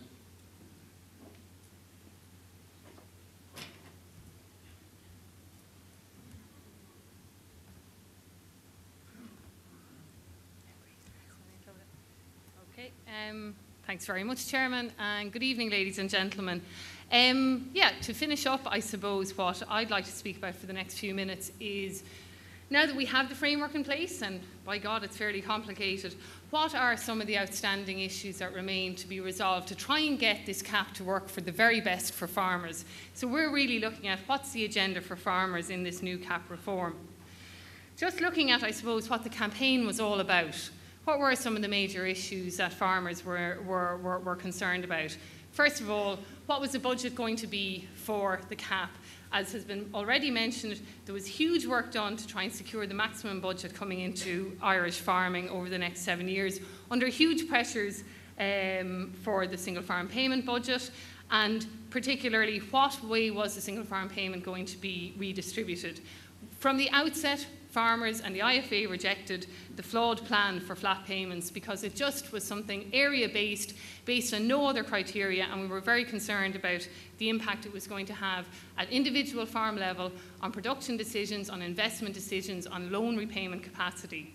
On the Rural Development Programme, the big issue, as well as getting a maximum budget from Europe, was what commitment were we going to get from government to co-finance, to put together programmes that worked for the rural development.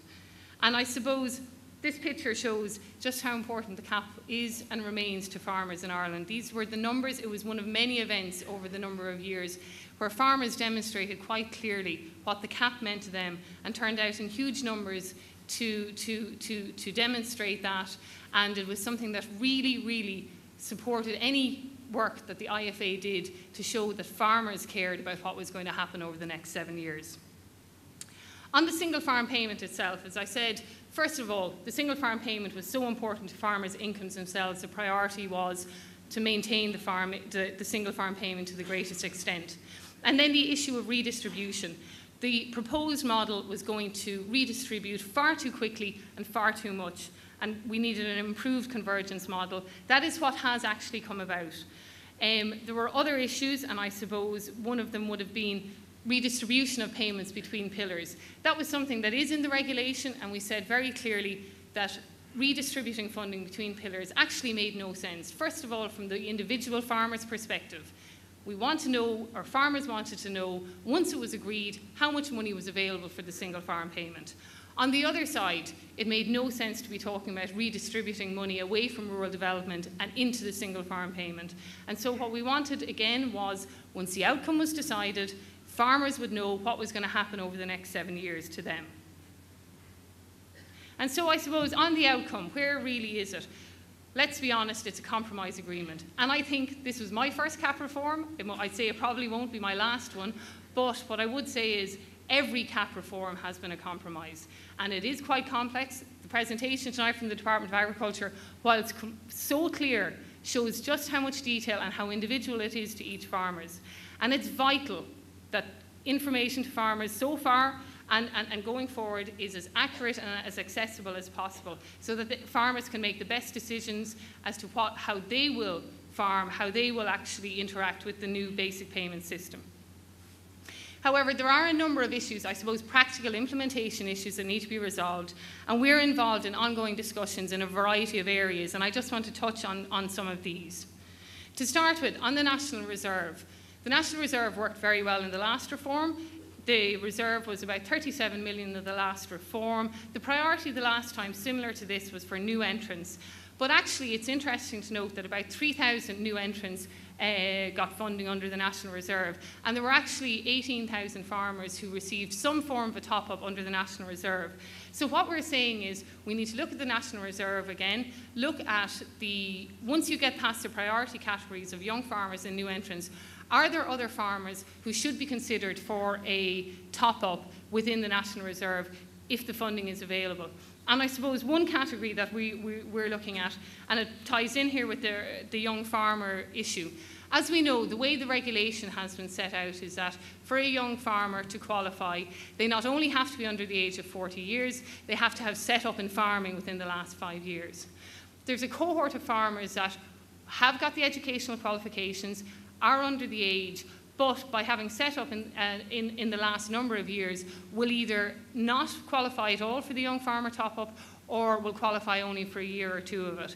If these farmers have, we believe, low entitlements, we think there should be some criteria within the National Reserve that would allow their entitlements to be brought up to the national average. Some of the other issues then on greening, there has been an awful lot achieved from the very first proposals on greening. If we think back to, for example, some of the requirements on crop diversification, it was kicking in for arable farmers at only 3 hectares. It was, you know, the permanent grassland was going to be measured at an individual farm level. These measures have been adapted and expanded so that, for example, permanent grassland is now going to be measured at a national level. However, there are still issues remaining, I think, particularly for tillage farmers, and we're looking at whether or not the provisions that is in the regulation for equivalent measures can be used to make sure that the vast majority of farmers do not, I suppose, face very high costs to comply with their greening requirements, because we want all farmers to comply with greening requirements. On the sheep grassland scheme and sheep farmers, there is an issue, and it was announced, I think, in January, whereby the sheep grassland payment is now going to be absorbed into the individual farmer's basic payment scheme. Now, what that means is that the benefits that accrue, the additional benefits for the sheep grassland scheme, are actually going to be gone by this absorption into the farmer's own single farm payment. And IFA has met with the Minister and discussed this with him, and are looking for some mechanism that would allow this, I suppose, additional benefit that was there to be retained by sheep farmers. It's not a huge amount of money. On the single CMO, which is, I suppose, another element of CAP, one that we don't talk about an awful lot because it's not a money one per se, that's the market support measures and so on, but hugely important. And we are very anxious, and will continue throughout the CAP reform, to push for all the market support measures that are available, whereby in times of price collapse or market collapse, such as intervention, export refunds, aid to private storage, that these are activated promptly and effectively by the European Commission to make sure that there are floors put on prices, so that when there is market disturbance, that there will actually be a proper response to it. Specifically on dairy, and it's been discussed or mentioned quite a few times tonight, in relation to quota abolition, there are 2 issues that are very relevant to the dairy sector here under the CAP regulations. First of all, in the 2014-2015, so this production year, there is work going on. IFA, along with other European organisations, are looking for there to be adjustments made to things like the butterfat correction to allow for some easing of the quota ceiling, to allow for, I suppose, a smoother transition into the non-quota situation. The other thing that we are keeping an eye on, and I suppose very wary of, is the idea that there may be new market management measures introduced in place of quota. That idea hasn't gone away, and that would be supply management measures. That's something that quite obviously Ireland, an exporting country which can take the opportunities that are provided by the abolition of quota, do not want. On the leased land issue, and it's been mentioned a few times tonight, there is the issue for about 6,000 farmers who are affected by the fact that they now don't have an allocation right because they leased out all their land and entitlements in 2013. As has already been said, and it's absolutely true, these farmers have to act before the 15th of May 2014. That is a I suppose, not up for argument. However, these farmers are facing potential capital gains tax and VAT liabilities, depending on the value and disposal and how they dispose of their entitlements. And IFA has been in contact with the Minister for Agriculture, the Minister for Finance. There has been lobbying ongoing to try and find some tax solution for this, to ameliorate or I suppose find a full solution to this problem. Eligible land has become a major issue, and what I would say in relation to this is that IFA, it is an issue that is across Europe. It's not just an Irish problem, and therefore IFA is looking for the Minister to get some form of solution in relation to the penalties for farmers. But what I suppose for a night like tonight, the most important thing is that it will remain a key issue for future applications, and accurate maps have to be issued for farmers so that they can be very clear when they're making applications in future that they are doing it on eligible areas so that this issue doesn't arise again. On the Rural Development Programme and the campaign, the big issue actually, when the proposals came out, the programmes that the Rural Development Programme were going to put in place were very much along the lines of what had come before and have worked very successfully in Ireland. For example, the disadvantaged areas, the agri-environment schemes, farm investment schemes, and so on. The big issue actually was, once the funding had been secured in Europe, what was going to be the national commitment to the Rural Development Programme here in Ireland.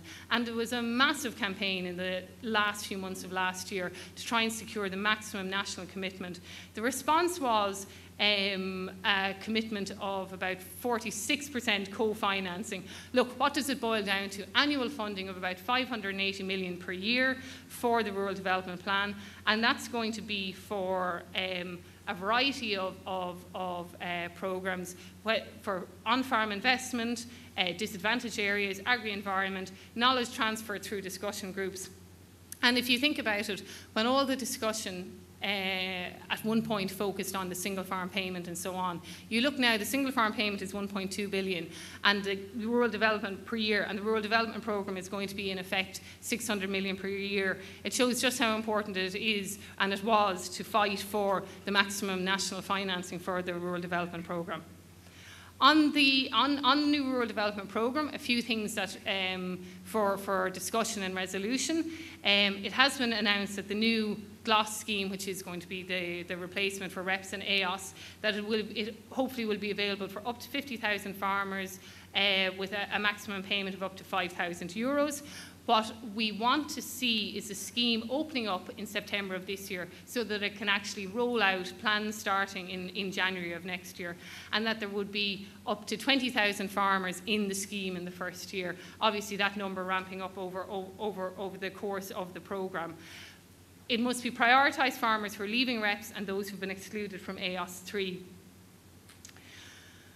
On the areas of natural constraint, that's the new name for the disadvantaged areas scheme. This is a hugely important income support, and one of the things we are looking for, it's something that will kind of come to fruition over the course of the programme, is that 6% of the Rural Development Fund is being held back for a performance reserve. And in addition to that, in the last programme, there were always different programmes that over and underspent as the years went by. What we're saying is where there is an underspend in some programmes, or where it's identified that, you know, demand isn't as high as it was thought, that we act promptly and, I suppose, with a lot of flexibility to redirect funding to schemes like the areas of natural constraints, where there is demand, where the funding can be drawn down and used to support farmers for farming in areas that, I suppose, with marginal land and so on. Another thing, I suppose, and this really boils down to the implementation of the new payment scheme, the Charter of Rights for Farmers. IFA is in negotiations at the moment on the new Charter of Rights, and key issues are notice of inspections and prompt payment and so on. This is where it really boils down to farmers being able to comply with whatever requirements are necessary to be part of the various schemes. So to conclude, Chairman, the challenge ahead, I suppose, we really see is how can the CAP be maximised and most effectively implemented at farm level, whether it is compliance with the single farm payment and greening requirements, or farmers getting involved in the rural development programmes that are available. There is going to be, and once one door closes, maybe another one opens, but always the CAP is constantly evolving and reforming. There is going to be, in a number of years' time, the first kind of review as to how the CAP is working, is it meeting the targets that were set. We think that the issues that need to be focused on, and we feel that this has been lost a little bit in the last reform. Is the CAP delivering on supporting the European food production base? Is it supporting the family farm model? And in Ireland specifically, agriculture is contributing significantly to Ireland's recovery.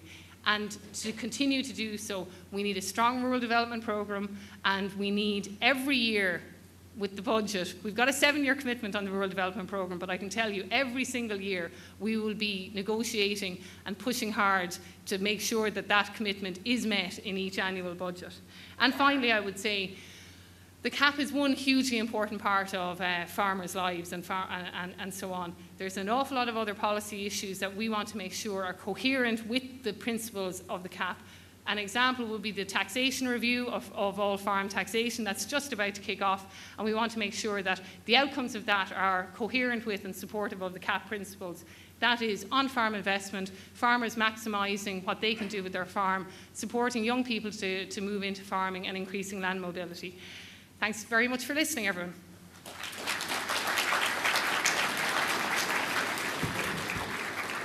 Rowena, thank you very much for a clear presentation. And as you rightly said at the end of your presentation, as you can see, there are very clear concerns over the ability of the CAP to deliver what it was designed to do under these reform measures in relation to protecting food security within Europe. Certainly a move away to a land area based payment would certainly very much fly in the face of that. If I could just ask our speakers and our panellists to take their places. Meanwhile, while they are doing that, I know Rowena mentioned the taxation review, which is kicking off in the coming days. Rowena has a very interesting article in terms of the IFA proposals in this week's journal, just clearly outlined. And I think, in fairness, Rowena, there's some very innovative proposals around that in terms of relation to how to address key challenges, certainly around price volatility and whatnot, that we're going to have to become much more cognizant of.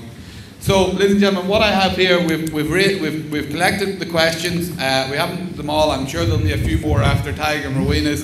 So if you have a question there that you haven't handed up, raise your hand, and the girls here will come and collect it off you. Porrick has them sorted out for me into various categories. The category we're starting on, first of all, is entitlements. If you're inspected and are 100% penalised with the no rotation rule, does your entitlements revert to the National Reserve, or do you keep them?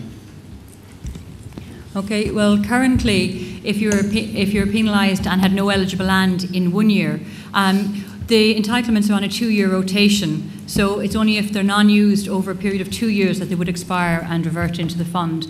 But if you have them and they're not expired going into 2014, it's not the usage in 2014 that's been determined. Once you have them going in the door to 2014, they'll be used to calculate your entitlements going forward into the new regime.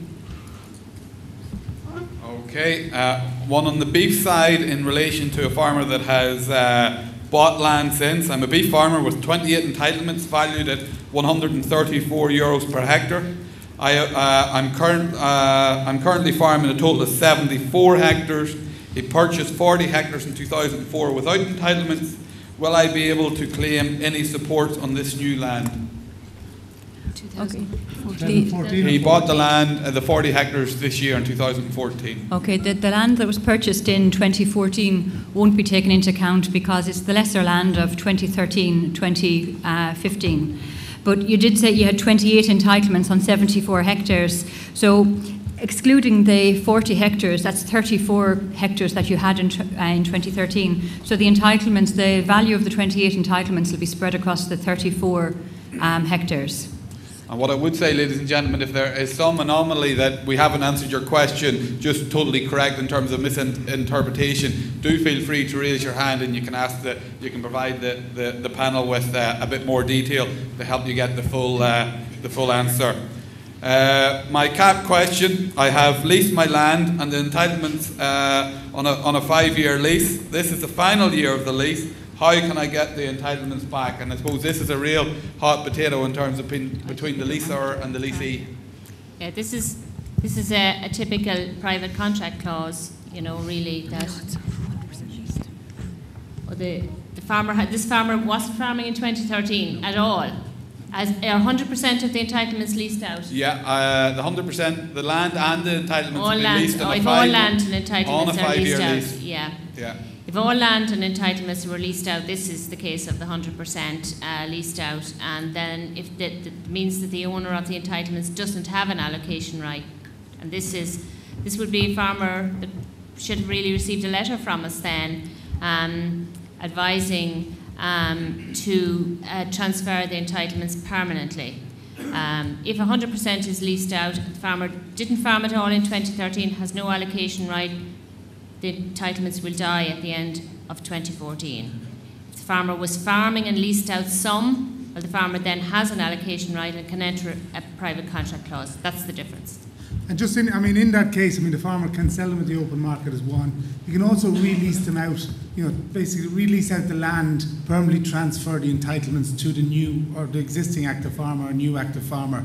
They can come to some arrangement. I did mention that in terms of, selling them at a certain multiple, whatever, with an aim of getting them back at the end of the lease. There is some farmers, landowners and active farmers coming to those arrangements, but it is an arrangement between two farmers. Don't ask the department to get involved because they won't, but it's an arrangement between the owner and the farmer. And on that, just to remember that it's very important that they both agree. So while Peter is right, the lessor can sell those entitlements, it's only if the leasee agrees. Because I think in that particular question, the entitlements are there for this year also.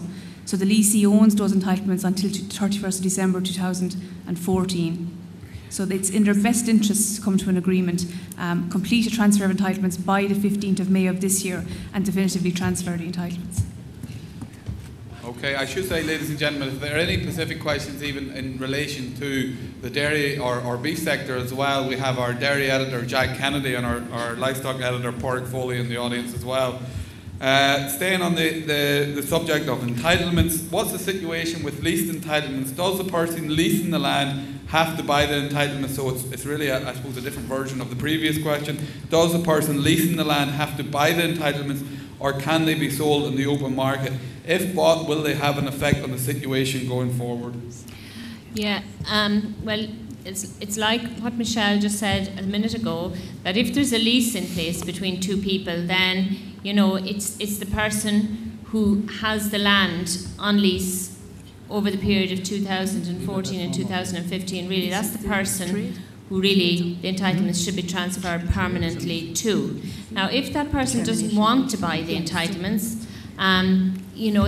there is a form, or will be a form, I think currently up on the website, that where the department has just put in a form on the website to facilitate a situation like this, whereby the lessee and the lessor can kind of break the lease. You see, there would be an application form would have been sent into the department to lease these entitlements and land for a period of X number of years. So they can actually break that arrangement, and then the person who owns the entitlements can sell them on the open market. Just staying with the 100% lease, Bernadette, this is a slightly different twist. The land leased and entitlements under the farm retirement, but it finished at the end of 2013, so I presume they're back into the leaser's ownership. What are his options? So the lease actually finished at the end of 13. Well, a person who joins the farm retirement scheme undertakes never to go back into farming. So, and plus the fact it was the end of 2013, so there is no allocation right for those entitlements either. So, those would have to be permanently transferred as well. Okay. Plan to sell an inherited farm. Should I sell the entitlements separately or sell them with the farm? Maybe that's one for you, Peter.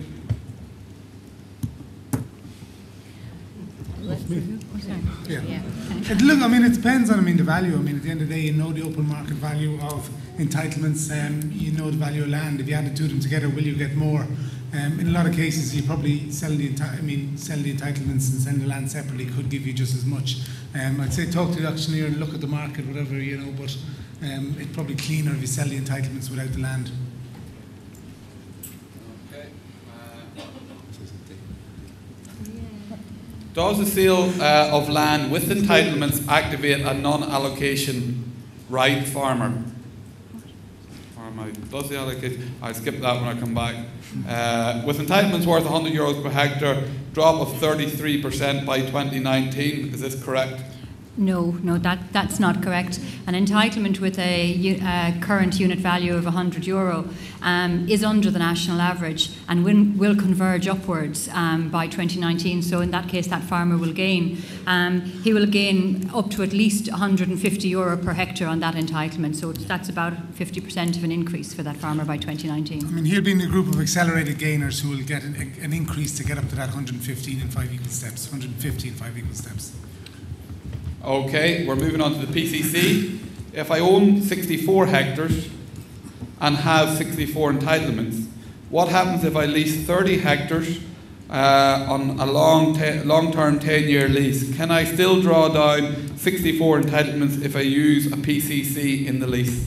Okay, there's two options there. That assuming that farmer was farming the full 64 hectares assuming he was active in 2013 and will be active in 2015, he can either, one, enter into a private contract agreement with the lessee, and in that case then all the entitlements and all the land is calculated together, and the portion of land that is leased out to the lessee, that portion of entitlements gets transferred across to the lessee. Alternatively, if he doesn't go into a private contract clause, what would happen is the value of all of his entitlements would actually just be as such consolidated onto the land that he has declared himself in 2013, 2015, whichever is the lesser. So he has two options there, but to be very cautious, if he does the second option and the total value of entitlements is on the lesser land of 1315 that he declares himself, he'll have a higher initial unit value and may contribute more towards the convergence process.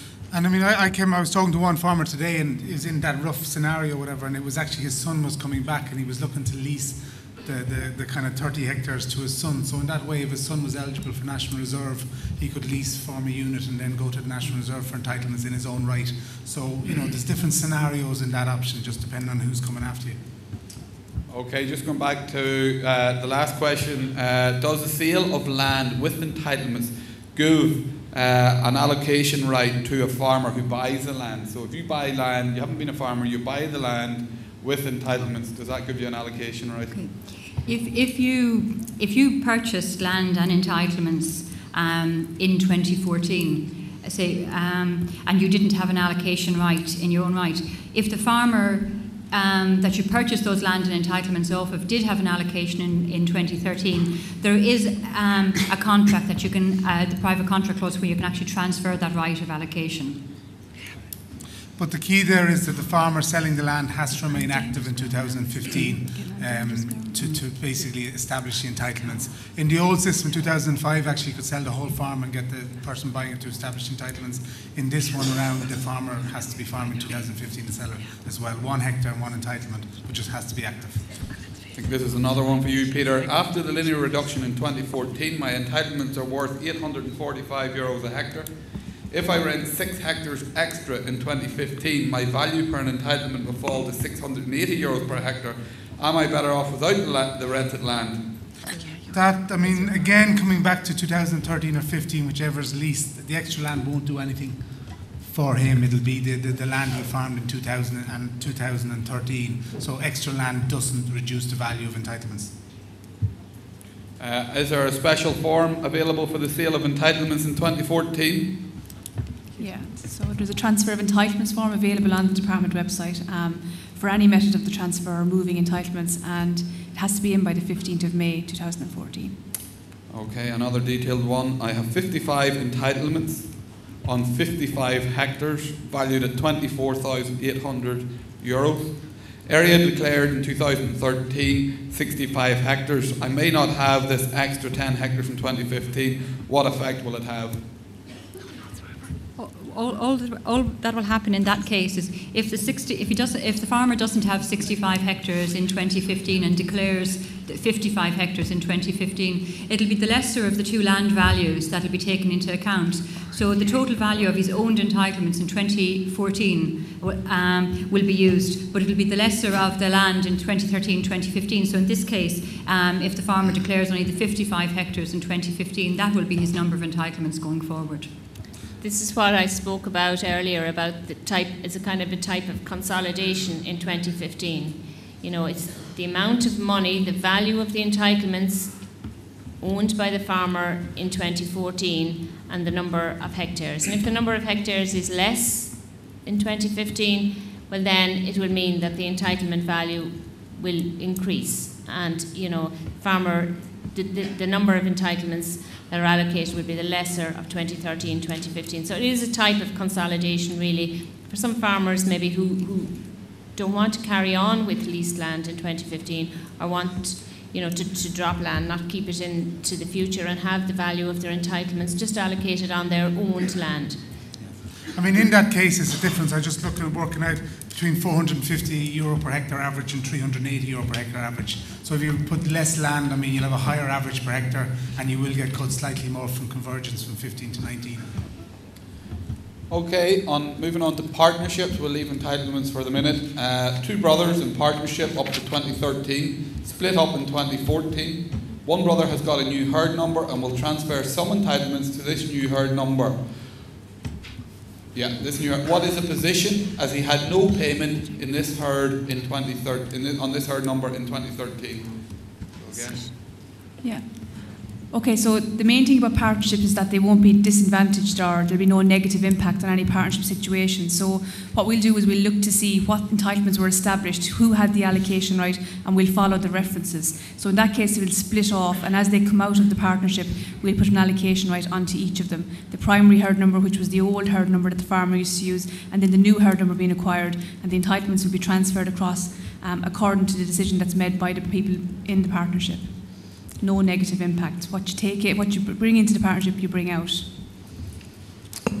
Okay. One of the final questions in partnership: will a young farmer's top up come out of the total payment within the partnership, or just the share of the young farmer's part of the partnership? If the young farmer is in a partnership, it will be the value of entitlements in the partnership will be increased if there's a young farmer in the partnership. And I think the point was made, I think, in Claire Morris, that if basically family and their son was coming in, if they just put their son in on the herd number, as long as he has a controlling say, well then he's eligible for the top up on up to 50 hectares. Okay, we'll move on to greening. If your holding has a lot of rough land, mountain mostly, where does greening payment stand on that type of marginal land? Well, greening really only refers to arable land, really. I mean, is it grassland? Is it permanent grassland type land? If it's I would imagine so, yeah. Imagine so. And greening, there aren't any greening applications on grassland. Okay, ladies and gentlemen, if there are any more questions now, make sure and get your cards up in the air, and the girls will get them collected. Staying with greening, I'm farming 34 hectares of permanent grassland. Do I need to grow a different crop? I think, Bernie, that's a fairly simple one for you. No. Permanent grassland, no greening obligations there. Once more than 75% of your holding is in permanent grassland, and you don't have more than 30 hectares of arable, then you're green. You've no other further obligations. And you receive the payment. Okay, on greening, I understand that only basic payment scheme entitlements may be transferred. The greening payment may not be transferred by way of sale, lease, etc. Please explain. Yeah, the greening is not part of the entitlements. This is kind of a big change here that you can see. Remember when I had the kind of cake that was broken up into different segments? The basic payment scheme is the only part that is kind of connected to the entitlement. The entitlement is the basic payment scheme. And for all farmers who draw down the basic payment scheme payment on an entitlement, then the greening is a top-up payment on that. 30% of the overall ceiling goes to greening, but the farmer's individual payment will be increased by approximately 45% by the greening payment. The greening is on an eligible hectare declared. So for each entitlement that's activated, the farmer gets paid the basic payment scheme plus the greening top-up. And like for farmers with grassland who don't have any greening obligations, it's just a top-up, really. You know, for the arable farmers then who have to fulfill the greening obligations of crop diversification and ecological focus area, they have to do certain things to draw down the greening. But for other farmers, it's just it's a top-up. It's not connected with the entitlements. It's not transferable in any way. It's just when the farmer establishes and gets paid on an entitlement, the greening is the top-up. But the greening will vary. If you have a low payment, a low basic payment, it's 45% top-up on that. If you have a high one, so it is a different payment depending on the basic payment. Does that mean that it's immune from deduction in some way? No. No, it's not. Just one other thing, just on the basic payment entitlements. In 2015, their path is set and the values are set from 2015 to 2019. They're an asset in their own right, and they're transferable and everything like that.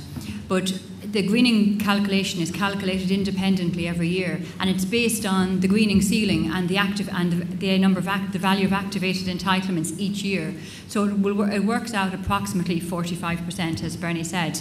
Now, if those entitlements are transferred to somebody else, and that person is activating those entitlements in that year, and they fulfill all the greening requirements, they will actually get a greening payment on those entitlements. The greening as such is not transferable, but because the entitlement is transferred and because you fulfill the greening criteria and you have activated that entitlement, you will receive a payment on that entitlement for greening.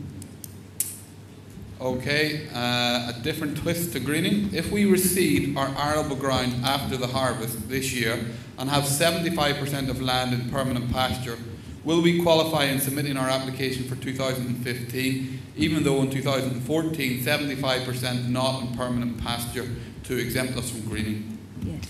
Yeah, 2015 is the first year, so provided that the percentage is right, and provided that the arable land is not more than 30 hectares, yes. Okay. But just the one thing, and it's a change in the scheme this year. On the application forms, the difference between temporary grassland and permanent grassland is important, particularly for farmers, if you're leasing inland and outland, whatever, because if you're, 75%, suddenly if you lose one block of permanent grassland and lease another, but it's actually temporary grassland, it could trigger you over those thresholds. So just to be careful of that. This year in the form, they have G1, 2, 3 and 4. That's to signify which year the temporary grassland is. G1 is it's in its first year temporary grassland. G4 it's in its fourth year, and if it stays there, and G5, which is not, it goes automatically into permanent grassland. So it's just a new twist on it that just farmers have to watch out when they're renting land in. Is it temporary? Is it permanent? Or if it's temporary, what year it's in? Okay, we'll move on to the Scottish derogation. We have a few on this. Will applying to the National Reserve if you have no entitlements and got your herd number in 2013. In 2014 interfere with the Scottish derogation. Sorry, I'll just read that out there. Will applying to the National Reserve in 2014 interfere with the Scottish derogation? And there's just a caveat: if you have no entitlements and got your herd number in 2013. Okay, well, first of all, there is no National Reserve in 2014. If you're eligible under the Scottish derogation and you can come in and you've only started farming in 2013, you can still apply for the National Reserve in 2015. And if you're eligible under the measures, well, then immediately in 2015 you'll be allocated entitlements up to the national average. Because if you come in at if you only come in under the Scottish derogation, it's a gradual basis to get to 60% of the national average by 2019. But by being eligible under the Scottish derogation won't rule you out from an allocation from the reserve, basically. Okay, quick one. Is growing silage and selling it considered to be an active farmer? Yes. Well, for the purposes of the Scottish derogation, no. It is, for the purposes of the Scottish derogation, it would be the types of support. If the farmer was farming in 2013, cattle, sheep, dairy, tillage, and didn't have any entitlements, they're the farmers that the Scottish derogation is designed for. Just staying on Scottish derogation, Bernie, under the Scottish derogation, what value of entitlements is expected? Well, under the Scottish derogation, the value of entitlements at the beginning will be very low, and it will increase. By 2019, as we said, all entitlements have to reach at least 60% of the national average. They will start low and they will rise to that over the years. So, you're starting around 30 in the first year, and it's 5 steps to 30 if you get to 150. That's kind of Okay, I just see this pile continuing to grow, so I'm going to keep going, guys. If I could ask you just to keep the answers tight. I lost 0.75 of a hectare following inspection in the end of 2013. I've appealed this decision. When will the result of this be known? What should I do in 2014? Should I rent more land? Okay. In relation to the appeal, I'd actually need the hard number on that to see when was the appeal in and etc. But just in relation to going forward on the cap reform, if the appeal was unsuccessful, it would be the lesser of the land in 13 and 15. So it'll obviously be minus that 0.75. It won't impact on, as such, on the number of entitlements. It was one of the reasons, I think, that we actually chose the entitlements method instead of the payments method. It was that farmers that did suffer reductions under the LIPUS review, that they weren't carrying forward these reductions going forward into the future. So it would be the total value of entitlements in 2014 being on the lesser of the two lands in 13 or 15. But if the appeal is successful, then of course then that will be taken into account in 2015. Okay, guys, I'm just going to leave that because I have a bundle of questions here on young farmers, and it's certainly dominated, the anomalies that are cropping up around young farmers certainly dominated the previous meetings. But just before I go on to young farmers, I might just take two of the questions from Twitter. How will farmers with high value of entitlements be treated if they sell some or all of them in 2014 and in 2015? Well, this is the individual situation that farmers really need to look at. You know, they need to look at the value of the entitlements that they hold at the moment. If they did sell some and they spread the rest of the value of their 2014 entitlements across the remaining land, where would they sit with convergence? How much would they lose on their payment each year, 2015 to 2019? You know, it really, that is a calculation that has to be done, and there is a calculator in there are different calculators. There's a calculator on the department's website that, you know, put in all the figures in on it, and, you know, it'll come out, you know, you could be able to see at the end. So it's just a farmer who intends selling entitlements really needs to do the calculation for his or her own farm to work out whether it would be economically viable or not. And remember, if you do sell, I mean, there is capital gains tax, particularly if you established them in 2005, you start at zero, so there's a 33% capital gains tax after your threshold, so take that into account, you have to pay the tax man. Important point, Peter, to consider. More of a comment, our next Twitter correspondence, how can 2020 targets be achieved while penalising productive farmers with these cap changes? And Rowena, I think that's something that you alluded to at the end of your presentation, just how the changes are seeing a move away from support to active farmers, and you'd probably concur with them sentiments?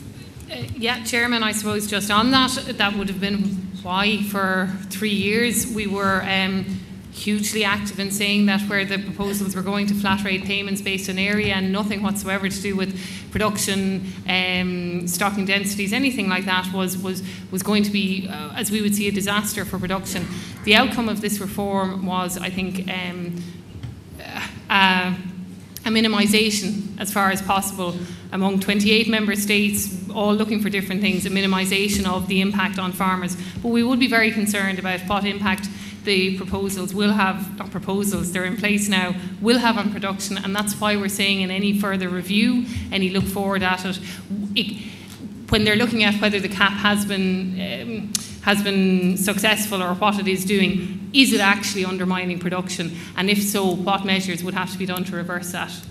Okay, I'm just conscious of time, panel, so we're going on to young farmers, so if we could keep the answers succinct. What will happen a young farmer in a takeover with no active farming done in 2013 and 2014, and what will happen a young farmer in a takeover after 2015?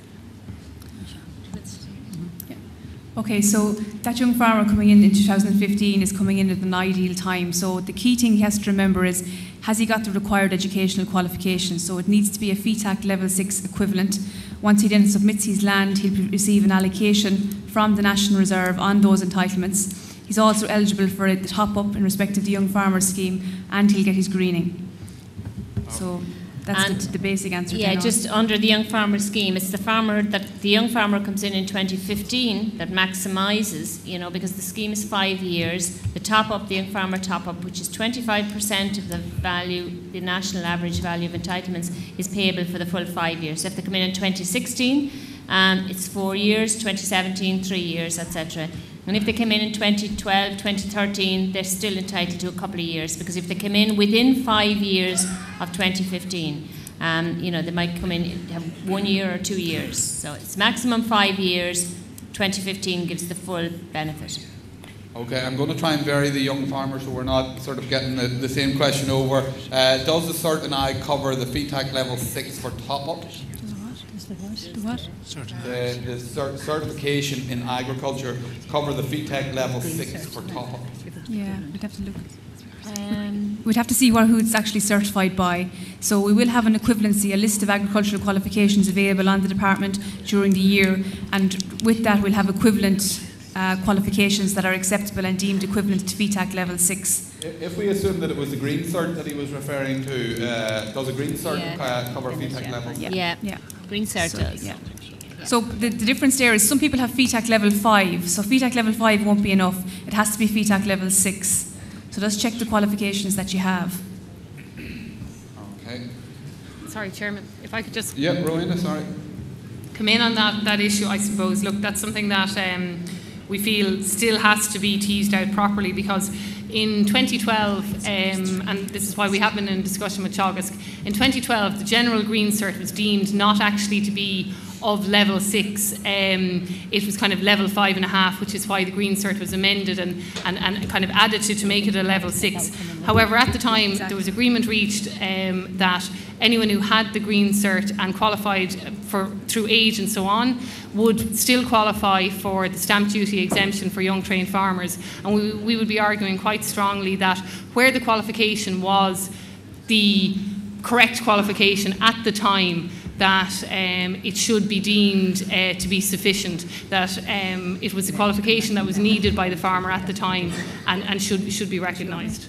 Okay, ladies and gentlemen, I'm going to take a couple of questions from the floor just when we are done with the young farmers, just in case anybody has any burning issues and needs to get on the road.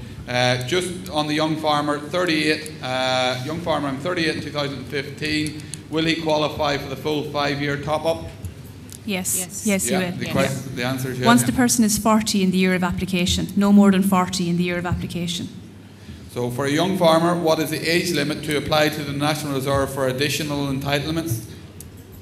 Okay, so the National Reserve has 2 categories. So there's 2 categories. So one is the young farmers, so that's the R40, must be 40 or less in the year of application. The second category is the new entrant. So the new entrant, you can be over 40, but you must have commenced your farming activity in 2013 or after.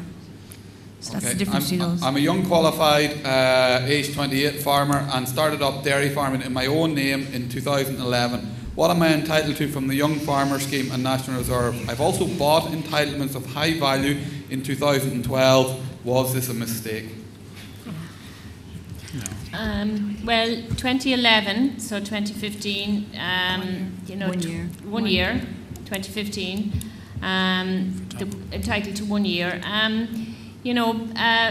Buying entitlements, I mean, that's kind of depends on where. It wouldn't have been, because in 2015, it's 4 years later, and the value of entitlements that were bought at that point will now be included in the new reform. So it probably wasn't. I mean, you'd have to look at the individual case, look at the value of entitlements, look at what might happen in 2015, etc. But when you look at the payments over the 4 years and the fact this farmer has now an allocation right, can come into the new system with those entitlements,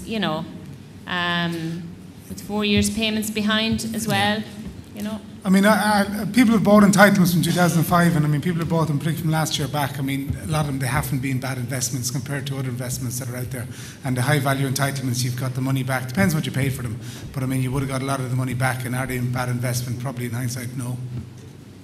Okay. If land is naked from entitlements in 2013, 14 and 15, will entitlements be allocated to that land within the new reform?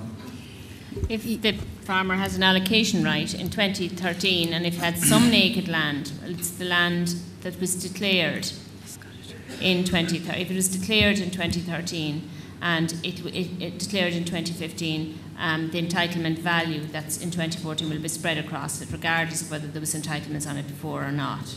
Okay, just a slightly different twist in the question before. I'm 37 years old and took over the farm in 2008, so I have been farming for greater than 5 years. Do I fall outside the young farmer definition, even though I missed installation aid and it closed shortly after I took over the farm? Now, this is something that has come up on numerous occasions. It's really where a farmer falls between two stools. We're aware of this group of farmers, all right. These are the farmers, you know, we've met them at all of our meetings so far, and we are aware, we are looking at to see if there is anything can be done. Definitely fall outside the young farmer definition, and you know, we are looking at those farmers, particularly maybe those with low value entitlements in that category, and see, you know, if there is anything we can do through the National Reserve. We're not quite sure yet. We're having a look at it. I suppose more of a statement than anything. Where a person buys land in 2014, surely this land can be used to dilute entitlements under the National Reserve. I'm a young developing farmer. Well, provided that the 2013-2015 rule has to be, you know, and as Peter said also, that this was negotiated in Brussels in order to keep some stability in the land market, because if it were a case that entitlements were going to be granted on every hectare by every farmer that was declared in 2015, well, it would be just the most wealthy farmers who could just grab as much land as possible and get as much entitlements as possible in 2015. So the rule is there, 2013, 2015, whichever is the lesser, and you know, getting more land in 2014 or 2015 to dilute down the value of entitlements just won't work. It'd be an expensive way to dilute the entitlements, the price of land at the moment as well. Very true, Peter. And I think that's where we need to keep the commercial focus on any of this, and I suppose highlight the risks of trying to second guess and making sure you understand the full implications, and as Peter has outlined on numerous occasions, the tax implications to any decisions that you do take. Ladies and gentlemen, is there any questions from the floor? Raise your hand, because get the mics to you. This is the last question, then we'll go to the floor. I'm over 40, just inherited the family farm from my parents who've applied for SFP over the last number of years. Will I be entitled to any additional payments from the National Reserve? It would actually just depend on the value of entitlements that were in. I assume the land and the entitlements were gifted to the son. And if they were, well, it would depend on the value of the entitlements, and if that farmer himself qualified as a young farmer, as a new entrant. But if they're over the national average, well, no would be. Okay, Jamie, Claude, have we anybody taking the mic? Raise your hands. I'll ask another question in the interim. If a partnership is set up between a father and son, and the son qualifies as a young farmer, will they be eligible for the National Reserve? Yes, they will be eligible once the young farmer has effective control and decision-making power. This one's on companies. I've set up a company in 2014 and leased the entitlements and land to the company. I made my SFP claim in 2013 under my own name. Do I have to transfer the entitlements to the company by May the 15th? Okay, so if you've changed now from the sole trader to the company, and you've also changed the herd number status, so for example you're gone from Joe Bloggs to Joe Bloggs Limited, then this year you can lease the entitlements from Joe Bloggs to the company and complete a transfer of entitlement form for that lease. The important thing there is to make sure on your 2014 SPS application form that you tick the declaration letting us know that you're a company.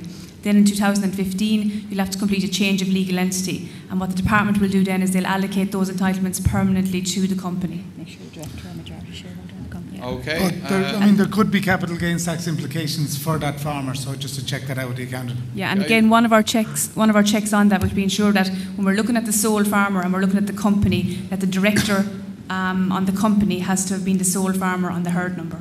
Guys, we have 2 Roman mics, so just raise your hand. In the meantime, I'll just keep going through the last few questions. Peter, one for you. Is maize classed as an arable or a forage crop? Arable. It's not permanent grassland in here. Okay. Am I? Can I use 2015 as my base year where under family circumstances my farm was sold in early 2012 and I purchased a farm in late 2013, it being without entitlements? Is there any leeway in these circumstances? The farmer didn't submit, I presume there was no application submitted in 2013 at all, no single payment application form. No. If there wasn't, it was a particular circumstances why it wasn't. You said the farm was sold. Was it sold for a particular reason? If that person would like to speak to us at the end, maybe, just to see if there's a particular reason. There isn't, the short answer is if a person didn't apply in 2013, didn't have the allocation right, it's a problem. Now, there are exceptional circumstances of force majeure. It's a very narrow window of opportunity. If for some reason somebody, due to death or something like that, that circumstances that led to a farmer not applying in 2013, it's a very narrow window of force majeure there. But if the person wants to speak individually to us at the end, we'll have a look at the situation. Okay, more of a comment than a question. Why should retired businessmen, e.g., or hashtag farmers, receive the full single farm payment? So I'll leave that as a comment. Peter, in the last few weeks in the Farmers Journal, it was mentioned leases could be transferred with conditions, e.g. reseeding, farm upgrading. From a tax point of view, would these be treated as benefit in kind? Leases could be transferred. In the last few weeks, Journal, it was mentioned leases could be transferred. I don't think. I think that's a misinterpretation. I would imagine perhaps it means entitlements, Peter. Yeah, it was, and it was. I suppose if it is, leases, entitlements being transferred, and really, if you do permanently transfer your entitlements and sell them, whatever, you are exposed to capital gains tax. And for farmers who are looking at, they want their entitlements back, there is some cases I know and some consultants who are working as well on side agreements as such, which are totally all right between two farmers, between an owner and a farmer, basically, that'll allow the original owner get his entitlements back at the end of it. You're really talking about an income stream, and most farmers who actually leased out the land were looking for the land and were willing to, hand 100% entitlements back or 50% entitlements back in some cases. And it's about continuing that. They want access to the land. They're willing to facilitate the entitlements for the owner to get the entitlements back, as long as it doesn't change the actual income streams that much for the farmer who's renting it. Peter, stay at the microphone. If buying entitlements, what value of entitlements is best to buy? Why is there more demand in the market for higher value entitlements? There's fewer higher value entitlements out there, to be sold, so probably that's why there might be higher demand. But as you move up, and I'm talking to different auctioneers, what is the market value of entitlements? And it's anything from about 0.8 to getting close to 3, but not that many people are getting 3 times the multiple. It is a demand and supply market, and there is a lot of demand. Farmers are seeing that they can increase their amount of money in 2014. I know some farmers actually with low value entitlements who are buying higher ones and holding on to the low ones to increase their pot, but not claiming on them. People are doing different things to try and see can they increase their income over the next few years. In some cases it makes sense, in other cases it doesn't, depending on what your tax rate is, depending on what your circumstances is. So every situation, when you're buying entitlements, look at the tax implications, look at, you're buying an income stream, what are you paying for it? If you're giving more for it than you're actually getting, it's not a good investment. Okay. Can you stack this year if you already stacked previously? You can under the normal consolidation rules. So it basically, if you have stacked already and you haven't gone down to beyond 50%, or that the land that you want to stack on, you had rented out, or you had rented in during the reference period and it's no longer available to you. Just the normal conditions of consolidation that's there since 2005 applies for 2014, but after that it doesn't. On the final question on entitlements, with high value entitlements, €800 a hectare, would it be sensible to sell some of these entitlements, thereby reducing the effects of the convergence? Again, you know your income stream from 800, whatever, in terms of what they will reduce, and you'll be down. I'm not too sure exactly what figure, probably closer to 600, or I'd have to work through the calculator. So you know that income stream, you know you're going to be taxing that income stream. If you sell it, you might get 2.5 times the value. You pay capital gains tax, you have a reduced income stream. You really have to put the two of them together and see what it makes sense. I mean, if you can't do it yourself, get advice on it. But it is really a case of looking at what the income streams are from the two different scenarios. Okay, more of a comment, but I think it's one worth making given the context. Would winter finishers be considered a vulnerable sector in view of the problems with getting cattle killed and the price? And I suppose indeed the suckler or beef sector certainly is seen as a vulnerable sector in terms of targeted Pillar 2 supports, and a very valid concern given the severe drop in morale among beef farmers and indeed suckler farmers. And I know it is an exceptionally serious issue we're facing out there. And we are looking at that in terms of this week in the paper. I know Pádraig Foley is looking at the implications of the specs that were announced last week, and indeed what I suppose we will be expecting the Minister to do, what the IFA, I know it dominated, Rowena, your Executive Council today. There was certainly a lot of robust discussion around that, and I know IFA along with ICOS are meeting DG competition tomorrow in Brussels to tackle the issues around and to highlight the issues around labelling. So I think it's important that we do reflect that, although it is a CAP meeting. I'll give the last question of the evening to our 100 followers online. This one has come in. Will 2013 SPS appeals regarding land eligibility be dealt with before the deadline for 2014 applications?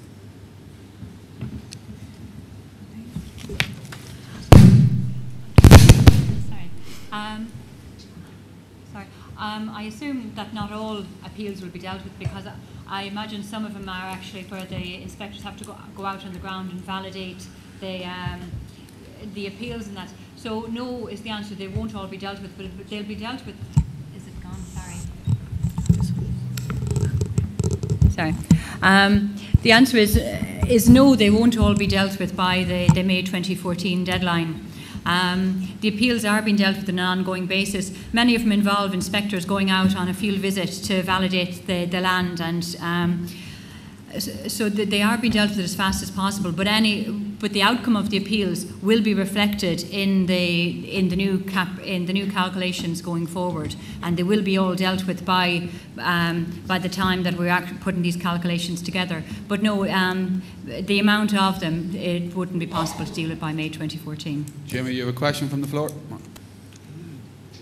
Hi, how are you doing? I'm an urban farmer myself, and what was I going to say?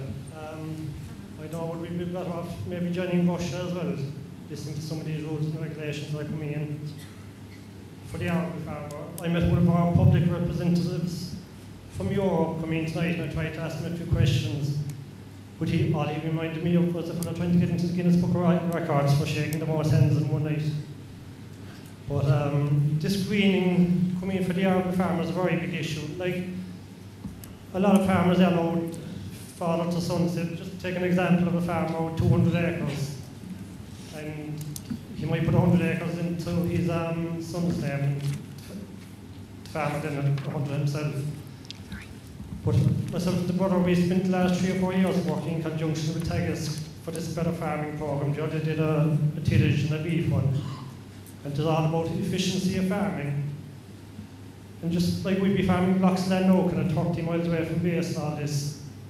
And in different names, like, so just take an 80-acre field, for example. My sister now has an 80-acre field about 35 miles away from base. Just, like, the way we were farming is all block farming, which is the most common sense way of farming. Like, does that mean now that we have to go back to that field 3 times with 3 different crops every single year, burning diesel and time? And No. Is the 85 acres is part of the overall farm holding? No, the 85 acres is my separate. sisters. We do the work for that 85 acres. But we have a couple more plots that we do bits of work for other people. So sort of a partnership arrangement you have where you do the Well, no, myself and my brother, we're farming partnership together, but then we do a bit of extra contracting work. Yeah. So does that mean that we have to go back to all these separate blocks in different people's names 3 times for the crop diversification, 75% in the one crop. And for most farmers, we have found, with the examples and the cases that we've looked at so far, if there is some crop rotation and there are more than one crop being grown, that the crop diversification shouldn't really be too much of a problem. There is a problem for... Like where Worky Tagiscan, it was all about efficiency. But if we have to obey these rules, there's no efficiency at all, meaning that we have to go back to these blocks 3 times. Like. Just if we stick to the exact question, and correct me if I'm wrong, the exact if this gentleman is farming the land for his sister who has an 85-acre field, and he may be coming backwards and forwards, so that's the size of the tillage enterprise for that girl, that lady. Does she have to plant 3 different crops in that 185-acre? Yes, she does. Basically, I mean, the greening requirement, it is there. It was a significant part of the CAP reform, and it was one of the ways to actually get the CAP budget through the door. So, yes, I mean, what you're talking about, say, is monoculture, where you currently have one crop on that complete field. But yes, part of the greening requirements is if you have 30 hectares in arable or more, that you have to have 3 crops on your holding, on that arable land. Is the 85 all of the holding, or did you say that 100 hectares, 100 acres was the holding? Just 85 is the total 85 holding. Just taking this particular plot, for instance. But is that the full holding? Is that all of the arable land of the holding? Belonged to my sister, yes. Yeah. So she's just on that. I mean, okay, that's 34 hectares, so she's slightly over the 30-hectare threshold of greening. So that immediately would say, look, and well, maybe if you did lease a bit of land off her at that block, whatever, and put it in your own single farm payment. There is means and ways. I would look at greening, and I was out in a tillage farm last Friday, and 2 complete tillage farmers, whatever, and greening wasn't a massive impact on them when they take the hedges. And before, I know you have the mic, whatever, but just in that, whatever, we'll see the detail, whatever, it is there. Greening's not going to, it is going to have some changes to implications. I mean, there could be options of share farming, different things which could get over it. And I think over the next, I mean, I know in the journal we're looking at it, and Andy Doyle has 2 articles in the next 2 weeks trying to tease out these issues so it can be workable. Because as I say, I mean, there will be extra costs for some tillage farmers, but I mean, you don't have to do greening, I mean, but you have to do it to get 30% of your payment, but you can say, no, I'm not doing it, and don't get 30% of your payment. It's a very serious issue, like, we're working with it. Mm-hmm. But is there any tweak, is this totally in black and white now, like there's no changing can be done or anything like? No, well, the greening requirements are there, as I say, like maybe have a chat with us afterwards and, let's see your full kind of situation. There's a few people, you say, involved there, so, maybe there will be means and ways around it. I know there's means and ways by... No, but just looking at, I mean, we can just kind of help you to tease out exactly what crops are involved and see, what's the best way. And we have found, as I say, that with the crop diversification and with the EFA, it's not having a huge impact on a huge amount of farmers. In many, many cases, it's fine. So for the cases, maybe if you like yourself, just maybe come and let's have a look at your whole situation and see if there's any kind of solutions that we can come up with for you. I just feel that the arable man, he's no representation at all whatsoever at government level and everything like so. Yeah. Well, I think this gentleman raises a very important issue or an important point. If you were to ask which sector under the CAP reform is probably most vulnerable in a post-quota era, I would certainly say that it's our tillage sector that's heavily dependent on rented land, that struggles with the economies of scale, that's playing in the global market with one hand tied behind its back in terms of the adoption of GMs and whatnot. And I would say that our tillage sector is going to be one that will be under pressure, and it will come down. It will very much come down to what is more profitable, to grow 10, 11 tonne of wheat per hectare or 12 or 13 tonne of grass and put it down the throat of a dairy cow. And in fairness, due to the scale and the land type, there's probably going to see more land migrate from tillage into dairying than you will actually see from certainly suckling because of the fragmented nature of the system. And I think you raise a very important point in terms of I would share your concerns as to the implementation and indeed the future viability of grain in this country. Like we were here 12 months ago now, and the Minister was here as well. And it was all to do with the Food Harvest 2020. And no offence to dairy farmer or anything, like, geez, they're all in the same industry, like. But Food Harvest, like, it was nearly 80% dairy. It was nearly dairy, like. You know, no offence to the dairyman or anything, like, but you know, we're just stopping listening to at the village. I think you made that point, made it very well, and clearly, Clodagh, have we a question your side? Yeah, I'm just wondering, where a farmer doesn't qualify for the young farmer, but his wife possibly could. Like, my husband wouldn't qualify for it, but I have a FECHAC level 6 that would qualify me to do the online distance course to get the level 6 agriculture level 6. Could he give the land to me? Could I qualify for the young farmer in that? Because I know where in a partnership one land between like a father and son or father and daughter is allowed, but it's not allowed between a husband and wife. Is that right? Okay. No. A few guys up the front here getting very uncomfortable with that. So the answer is, like, rightly so, the woman is always entitled to everything. So the right thing would be to take over, to either join the herd number with your husband and have effective control, which you have anyway. And then you will be entitled. I like this lady. It's a very valid question, and she's dead right. Get onto that herd number. You have your qualification. You already have the effective power. Just make sure you have it on the farm as well, and you will be allocated from the reserve. Well, ladies and gentlemen, in the absence of any further questions, just before Matt Dempsey gives us the final address for tonight, I would like to thank all our speakers. I think they have tried to be clear and coherent on what is a very difficult subject. They have given us an excellent service tonight. Peter, the department officials, Rowena, Tig, and I would like to thank IFA and AIB for helping support these meetings and providing the technical services to make them happen. I would just like to thank you all for coming as well. So Matt, maybe you would like to say a few words. Okay, it'll be very brief. Ladies and gentlemen, this agreement is undoubtedly the most different I think we've ever seen from the original Commission proposal. The outcome is much better than many feared, but much worse than some had hoped. And it's ironic that those who lose most have been complaining least, while those who gain most from convergence seem most unhappy, led, I suspect, by Eamon O'Keefe, but that's a different matter.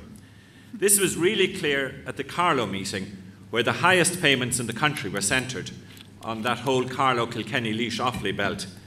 The Clare Morris meeting, on the other hand, where most people gained, was much more boisterous. The future, as I would see it, for the tillage and intensive beef sectors is made, at a minimum, much more difficult under this agreement because they suffer the biggest cuts that were introduced as compensation for the severe price reductions. The mobility of land is clearly not going to be helped, and again, it's those who clearly leased out their land, as in 2005, and in the reference year of 2013, are locked out of entitlements. This will not encourage further leasing unless there are new legislative changes made by the Dublin government. The IFA have already made a significant contribution in getting a leasing culture going, but more work is going to be needed, I think. The three-crop tillage rule seems wrong, especially in cases like we've heard this evening. And I can't understand why, for instance, we cannot accept a full rotation over a 3-year period rather than insisting on them in the 1 year. And it's not as if the records aren't available there to the department. The original greening proposals would have been a disaster for the productive sector. The Minister, I think, did well to avoid its implementation, and the IFA lobbying, especially on this aspect, was effective. We seem to be heading inevitably towards the socialist dream of a uniform flat payment, at least in individual countries, if not across all of Europe. Though we'll see who the next commissioner is, but undoubtedly this will have effects on food productivity within Europe. The Scottish delegation is new for those farming bare land and is a welcome acknowledgement, even if the amount is smallish. But it will probably grow in the next round, but it is more restrictive, I think, than most of us had thought. I think from listening to the 4 meetings at this stage, if transferring entitlements, get competent advice. I've listened to 4 presentations from the department, extremely competent, but I'm still not clear on aspects. So make an appointment with the department, with the Tagasco consultants, but unless the question is very easy and black and white, in my view, get a face-to-face conversation going.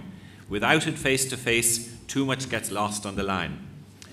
From a farming point of view, I think don't ignore the new REPS type scheme, the GLOS, and the suckler cow scheme, and watch out for the new grants. We look really to the IFA to get a tax solution to the transfer of entitlements, especially as regards capital gains tax. It's been an interesting series of meetings. This is the last or the latest in a long list of cap reform. There are always complications at the beginning. They do get sorted out, and certainly from, I think, the Journal and my own perspective, the department have gone out of their way in their offices in Portlaoise and around the country to iron out the answers and meet farmers' concerns at least halfway. So, Justin, can I hand over to you? Okay, ladies and gentlemen, I should have noted, I didn't want you all leaving early, but just the Jack Lynch tunnel is closed this evening for repairs, so those of you going in that direction have to go through the city centre. Other than that, ladies and gentlemen, I would like to sincerely thank you for all coming. Thank those of you that watched on the web. I hope you found the evening informative. It addressed a lot of your questions.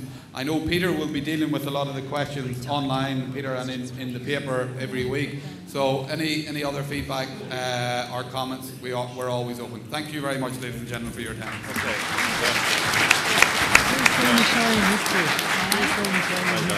Okay.